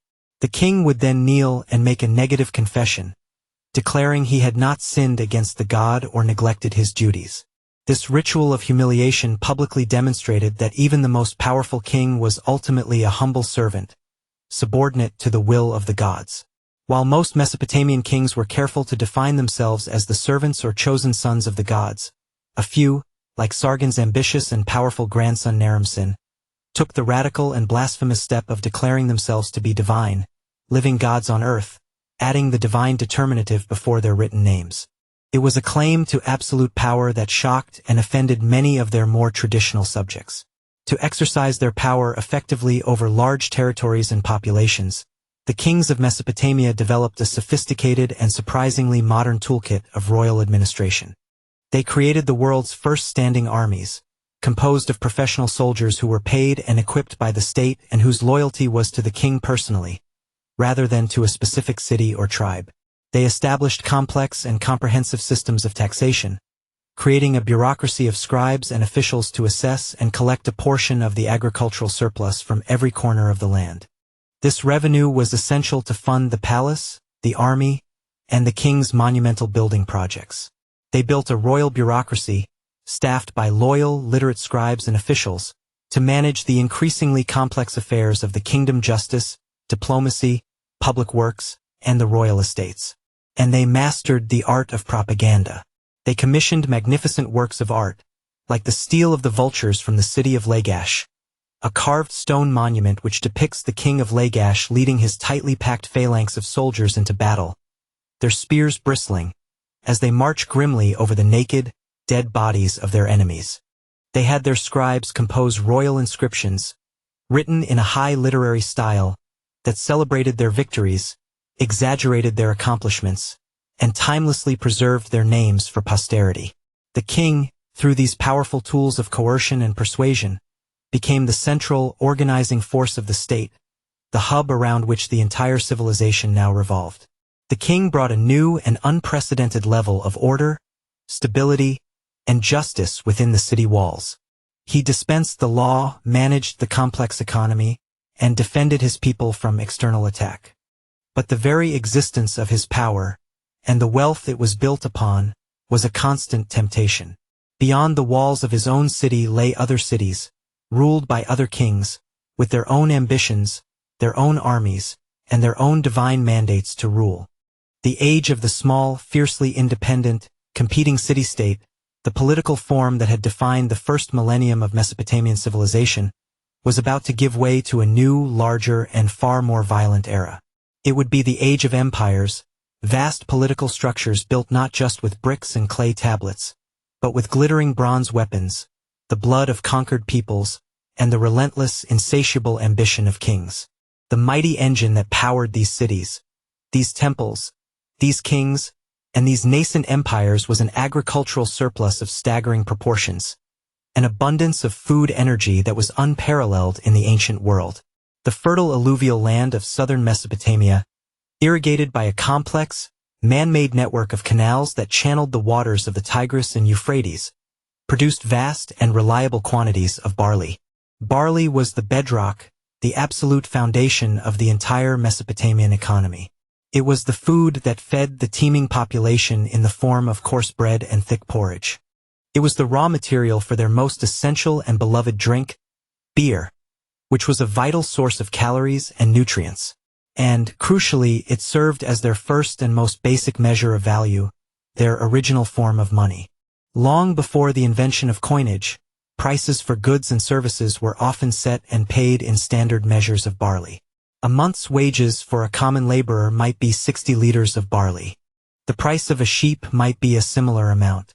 But barley was bulky to transport, difficult to store for long periods, and perishable. For larger transactions, for accumulating wealth, and especially for long-distance trade, a more convenient, durable, and universally accepted standard of value was needed. That standard became silver. From the 3rd millennium BC onwards, silver, carefully weighed out in standard units called shekels, became the primary medium of exchange. This was not, it is important to understand, a coinage economy as we know it.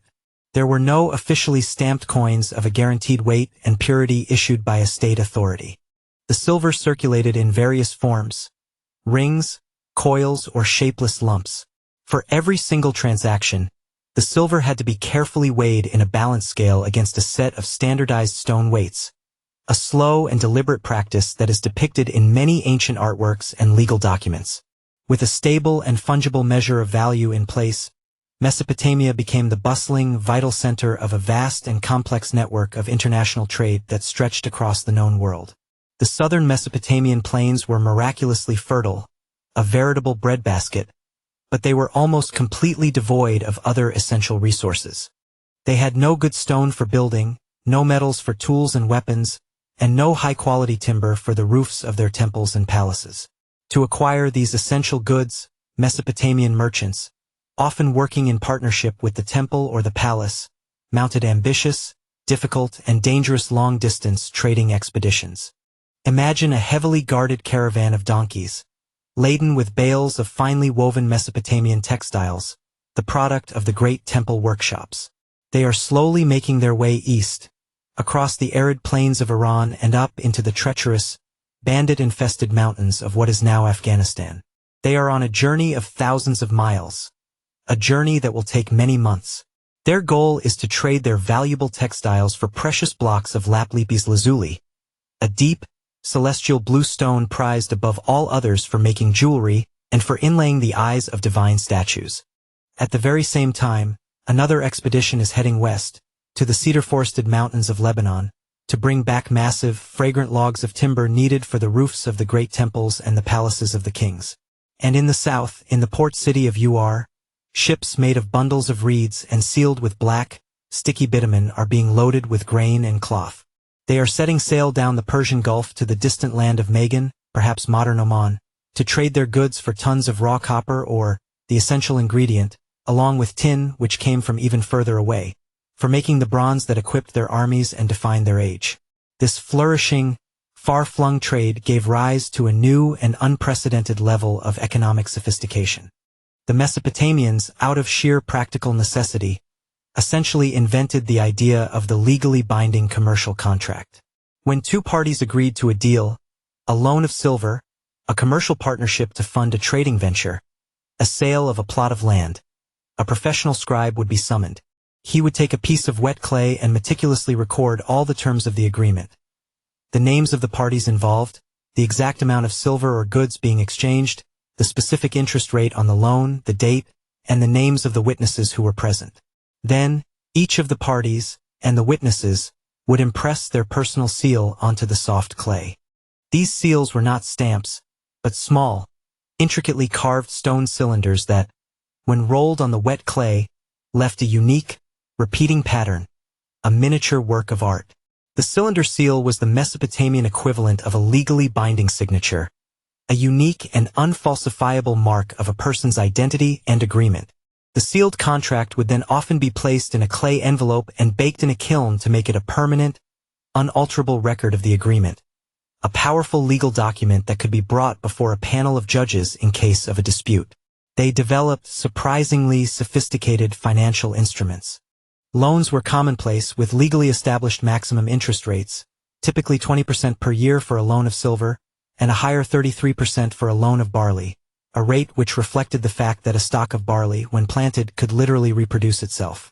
Merchants formed commercial partnerships to pool their capital and share the considerable risks of long-distance ventures, with tablets specifying the exact contribution of each partner and their share of the potential profits. The two greatest economic institutions in Mesopotamian society were, for a long time, the temple and the palace. They functioned much like massive, state-run, vertically integrated corporations. They were, by far, the largest landowners, controlling vast estates that were worked by armies of dependent laborers who were paid in rations of barley, oil, and wool. They operated enormous workshops, especially for the production of textiles, which was a primary and highly valuable export commodity. We have records indicating that tens of thousands of women were employed in temple-run weaving establishments, producing woolen and linen cloth on a truly industrial scale. And because they controlled so much surplus wealth, the temple and the palace were also the primary sources of capital, acting as the great banks of their time.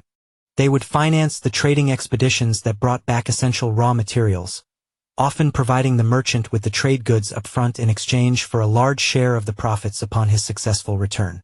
A merchant would often act as a kind of private contractor or agent for the temple, taking its goods to trade abroad and bringing back the strategic materials the state needed. Over time, however, a robust and dynamic private sector emerged and flourished alongside these large state institutions. In the ruins of several Mesopotamian cities, archaeologists have discovered vast private archives, entire rooms filled with the clay tablet records of family businesses, which give us an intimate and detailed glimpse into their operations.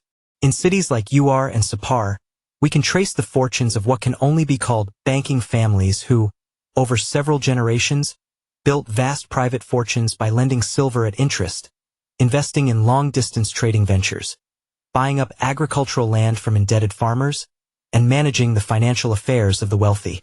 These private entrepreneurs were a dynamic and innovative force in the economy, creating new wealth, facilitating the flow of goods across the ancient world, and sometimes becoming immensely powerful in their own right.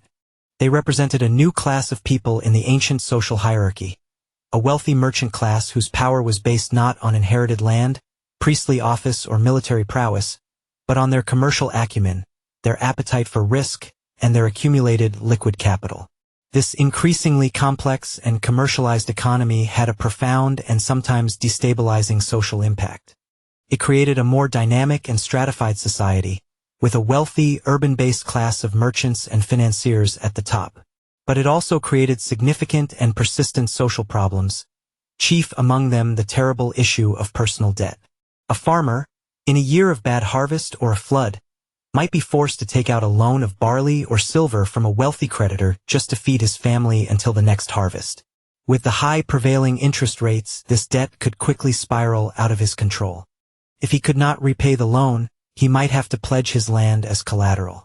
If the debt continued to grow, he might be forced into the ultimate desperate act, selling his own children or even himself and his wife into slavery to satisfy the claims of his creditor.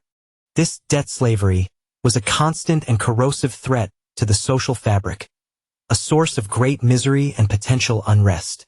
To prevent their society from becoming dangerously polarized between a small class of powerful creditors and a large, desperate mass of landless debt slaves, Mesopotamian kings would periodically, often at the beginning of their reign, issue dramatic clean slate decrees. These royal edicts, which were called mishuram or justice decrees, would typically cancel all non-commercial private debts, release those who had been enslaved for debt, and allow them to return to their families, and restore foreclosed agricultural lands to their original family owners. It was a radical and astonishing form of economic intervention, designed to maintain social stability, ensure the tax base, and guarantee that the king's lands were populated by free, land-owning farmers who could serve in his army when called upon. Goods, silver, people, and ideas flowed across the known world, connecting Mesopotamia in a web of exchange with civilizations in Egypt, in Anatolia, in the Indus Valley, and beyond.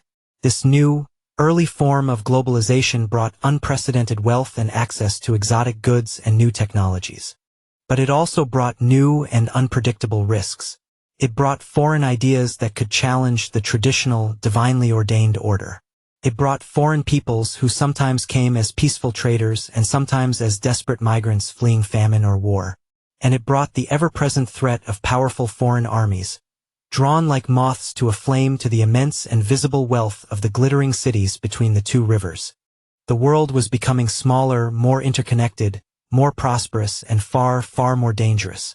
Amidst these grand, sweeping narratives of the rise of gods, kings, and economies, the quiet, intimate, and powerful rhythm of ordinary life continued, generation after generation, largely unchanged for millennia. To understand this world, we must step away from the monumental palaces and temples and enter the narrow, winding, unpaved streets of a residential neighborhood. Let us follow the life of a hypothetical but representative man from the city of Ur around the year 2000 BC, a man whom we might call Ur-Nansha. His life begins, as all human lives do, with his birth. This is a moment of great joy and profound anxiety. Childbirth is a dangerous passage for both mother and infant, and the world is perceived as being filled with malevolent demons eager to prey on the vulnerable. Infant and child mortality rates are terrifyingly high. Perhaps as many as 1 in 3 children will not survive to their 5th birthday. From the moment of his birth, Ur-Nansha is surrounded by a shield of protective magic. Special amulets made of shell or semi-precious stone, bearing symbols of powerful gods, are tied to his tiny wrist and ankle to ward off the child-snatching demoness Lamashtu. Incantations are recited over his cradle. His survival through the perilous first years of infancy is not taken for granted. It is seen as a gift from the family's personal god, a cause for great celebration and relief. His childhood is spent in the circumscribed world of his family's home and the immediate neighborhood. The house is a typical Mesopotamian courtyard house, made of sun-dried mud brick, its windowless outer walls presenting a blank, protective face to the street. Inside, rooms open onto a central, open-air courtyard which provides light and air and serves as the center of family life. He plays games in this courtyard and in the narrow lanes with his siblings and the neighbors' children. They roll animal knucklebones as dice for games of chance, or spin baked clay tops in the dust. His favorite toy is a small, crudely made clay chariot, its wheels held on with bitumen, which he pulls along on a string, imagining himself a great warrior king. His education is not in the formal Adaba or scribal school, which is reserved for the sons of the elite. His education is practical, an apprenticeship that begins almost as soon as he can walk. His father is a potter, and from a very young age, Ur-Nansha learns the family craft. He learns the simple, preparatory tasks first. How to find the best clay down by the canal, how to trample it with his feet to remove air bubbles, how to mix in the right amount of sand as temper. Later, his father will teach him the difficult, almost magical skill of centering the clay on the wheel. His life's path is already set, determined by the circumstances of his birth. He will become a potter, just as his father was, and his grandfather before him, part of an unbroken chain of craft and tradition. As a young man, typically in his late teens, his marriage is arranged by his parents. This is not a romantic affair based on personal choice and affection, but a practical and contractual one, a strategic alliance between two families designed to ensure economic stability and the continuation of the family line. His family, led by his father, negotiates with the bride's family. They agree on the size of the bride price, a substantial payment in silver and goods, perhaps some sheep, furniture, and fine cloth, that his family will give to hers, compensating them for the loss of a daughter. They also agree on the dowry, the property, often household goods, jewelry, and sometimes even a female slave, that the bride will bring with her into the marriage. This dowry will, by law, remain her own property. The wedding itself is a great feast, a public celebration marking the transfer of the bride from her father's house to her husband's. Ur-Nansha does not establish his own household. He brings his new wife into his father's large, extended family home, a household that is ruled by his father as the undisputed patriarch. Within this hierarchical household, he will find his place, subordinate to his father and his elder brothers. His wife, too, will have her place, subordinate to her husband and her mother-in-law. While she has significant legal rights, she can own property, conduct business, and testify in court. Her primary duties are to manage the household and, most importantly, to bear children, especially sons, to continue the family line and to care for the parents in their old age. His daily life is governed by the sun and the steady, unchanging rhythm of his craft. He rises at dawn and goes to the family workshop, which is part of the house. He spends his long days at the potter's wheel, his body knowing the familiar movements, his hands shaping the endless stream of vessels that the city needs.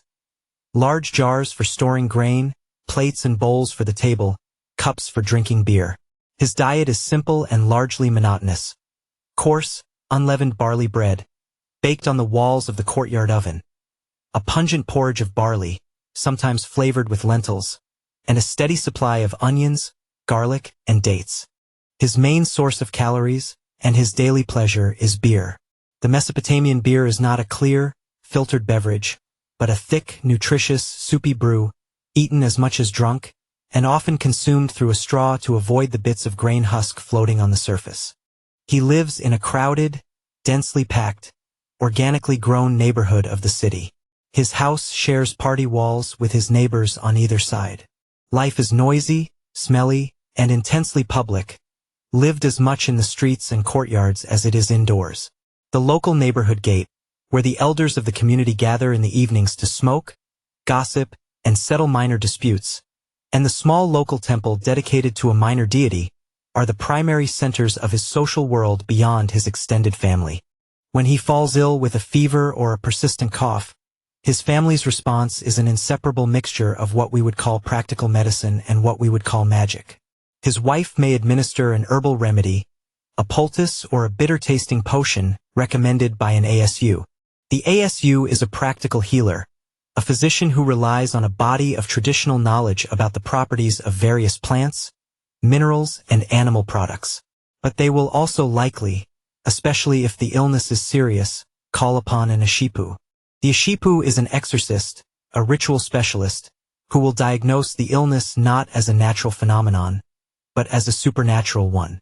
He will determine that it is an attack by a specific, named demon, or the result of a divine punishment for some sin, perhaps an unknown or unintentional one, that Uarnansha has committed. The ashipu will then perform the necessary rituals to combat this supernatural cause. He might recite long, powerful incantations, or create a small clay figurine to act as a substitute for Uarnansha, transferring the illness and the demon into the figurine, which is then ritually destroyed or cast away in a deserted place, taking the sickness with it. For Uarnansha, there is no contradiction between these two approaches. Both the herbal remedy and the exorcist spell are necessary to heal the body and the spirit. He lives his life, and if he is fortunate and the gods are kind, he grows old. His hair turns gray, his hands become gnarled from a lifetime of working clay. He becomes an elder himself, the patriarch of his own household after his father's passing. His own children are grown and married, and his grandchildren now play in the same courtyard where he once played. He is respected for his age, his experience, and his knowledge of the craft. But eventually, inevitably, his time comes. As he lies dying on his reed mat, his entire family gathers around him, a silent, sorrowful vigil. After his last breath has been drawn, they will begin the prescribed mourning rituals. They will wash his body, anoint it with oil, wrap it in a clean cloth, and place it in a simple clay coffin. A funeral procession, with hired mourners wailing and tearing their clothes, will carry him out of the city gates to the cemetery, the sprawling city of the dead that lies in the desert plains outside the walls of the city of the living. They will bury him with a few of his most personal possessions, his treasured bronze razor, his personal cylinder seal, a favorite cup, and, most importantly, they will place offerings of food and water in his tomb. They will continue to make these offerings at his grave on a regular basis, for they believe that his spirit, his Gittim, has now begun its long, dark, and perilous journey to the land of no return. They hope that their offerings will provide him some small comfort and sustenance in the bleak, dusty underworld, and, just as importantly, that their continued piety will ensure that his ghost remains at peace and does not return to trouble them, the living. For millennia, this was the unchanging rhythm of life and death for countless people like Uarnansha, a life of hard work, family obligation, and deep-seated piety, a life lived between the two great rivers, under the watchful and often stern eyes of the gods and the distant but absolute authority of the king. It was a world that seemed, to those who lived within it, to be eternal and divinely ordained. But a great storm was gathering on the distant horizons of the known world. New peoples, speaking new languages, worshipping new gods, and wielding new technologies of war, were on the move. And they would come to Mesopotamia, wave after wave of them, drawn by its legendary wealth. They would challenge everything its people had ever known, and ultimately, they would bring about the long, slow, inexorable twilight of their unique and foundational civilization. The final end of Mesopotamia's long history as an independent cultural and political force did not come with a single cataclysmic event, but rather as a slow, gradual transition, a fading rather than an extinguishment. In the year 539 BC, the seemingly invincible bronze-gated walls of Babylon, then the largest and most magnificent city in the world, were breached by the armies of the rising Persian Empire, led by their brilliant and unusually humane king, Cyrus the Great. The city, its morale broken, fell with barely a fight. But the Persian conquest was not the brutal end that many had feared. It was instead a profound transformation.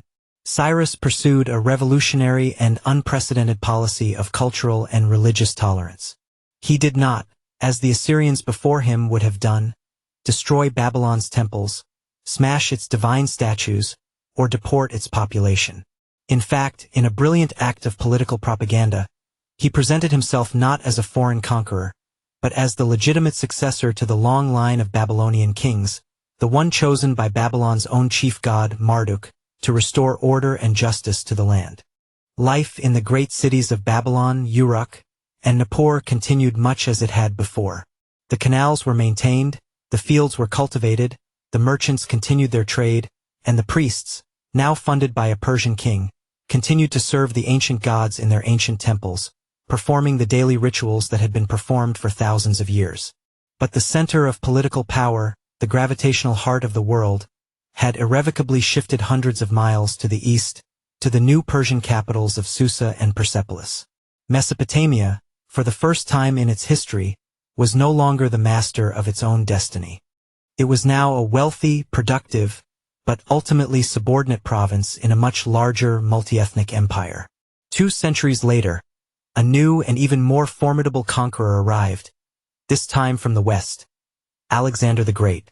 His stunning victory over the last great Persian king at the Battle of Gaugamela in 331 BC brought Mesopotamia into the orbit of a new and dynamic culture, that of Hellenistic Greece.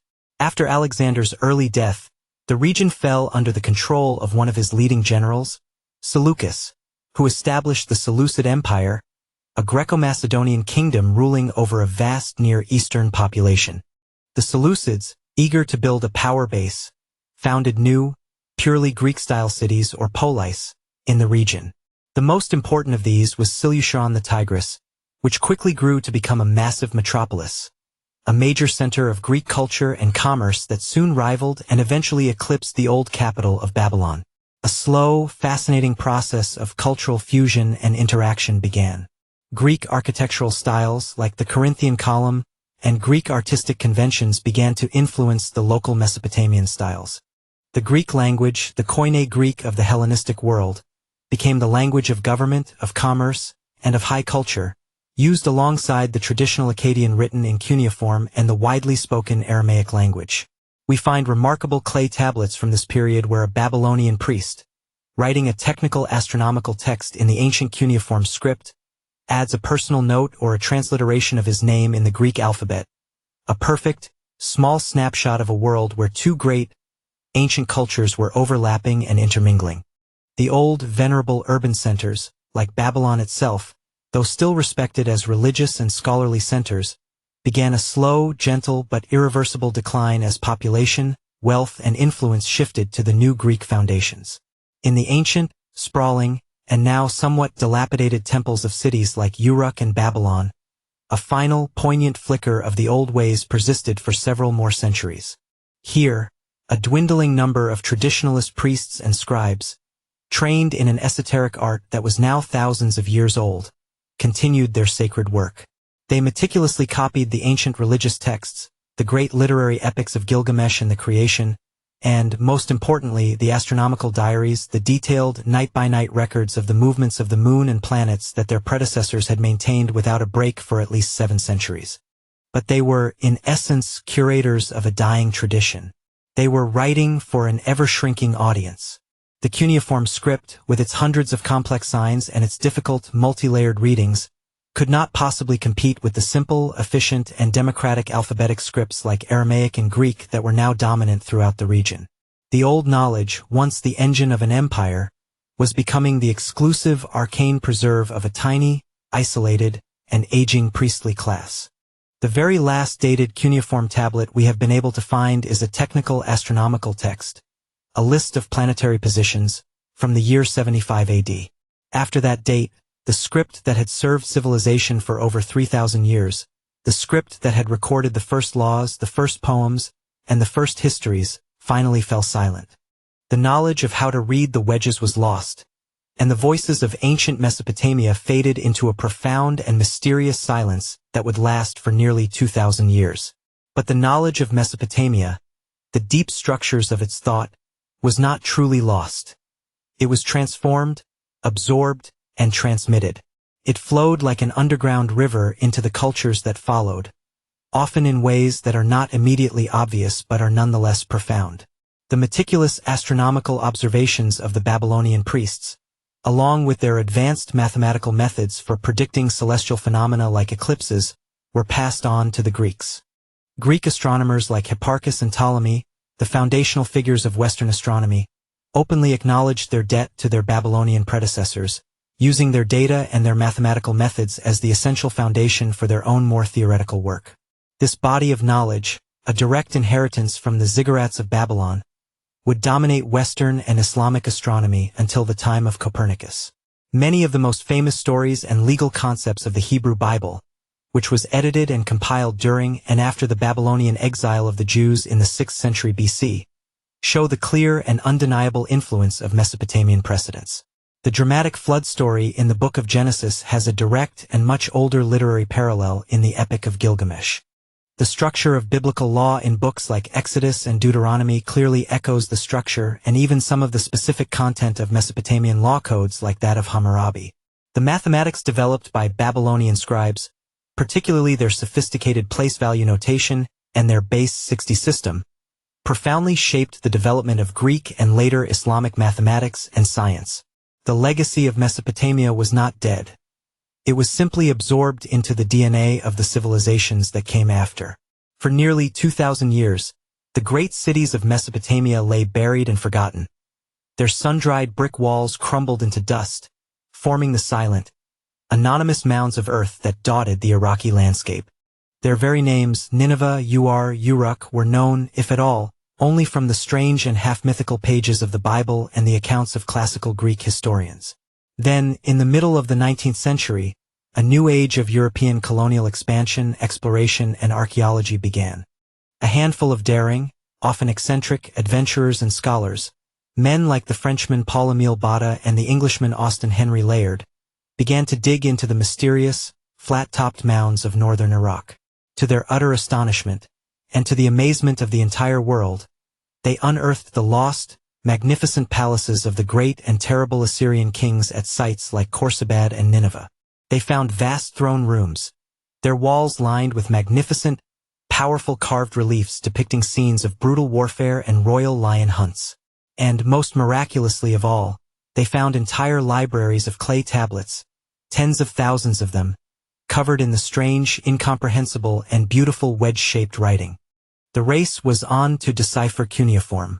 Slowly, painstakingly, over several decades, through the brilliant and obsessive dedication of a handful of scholars like Henry Rawlinson, Edward Hincks, and later the self-taught genius George Smith, the code was broken. The silent tablets began to speak again, their voices heard for the first time in 2 millennia, and the lost world of Mesopotamia, in all its complexity and grandeur, was rediscovered. And so, our long journey through time comes full circle. We began with a civilization built from the simplest of materials, from river mud and marsh reeds, and we end with its profound and often invisible legacy, silently embedded in the very foundations of our own modern world. Every single time we look at a clock and see a minute divided into 60 seconds, or an hour divided into 60 minutes, we are using the sexagesimal or base 60 mathematical system that was invented by the ancient Sumerian scribes to aid their calculations more than 5,000 years ago. Every time we look at a circle and divide it into 360 degrees, we are using their geometry. The very concept of a written law code, publicly displayed and, in theory, applicable to all citizens, owes its origins to the dark stone stele of kings like Uarnamu and Hammurabi. The very signs of the zodiac that we still see in our daily horoscopes are a direct and unbroken inheritance from the Babylonian priests who meticulously mapped the constellations and tracked the paths of the planets from the tops of their ziggurats, believing they were reading the will of the gods. The story of Mesopotamia is the story of a beginning, of a series of foundational firsts.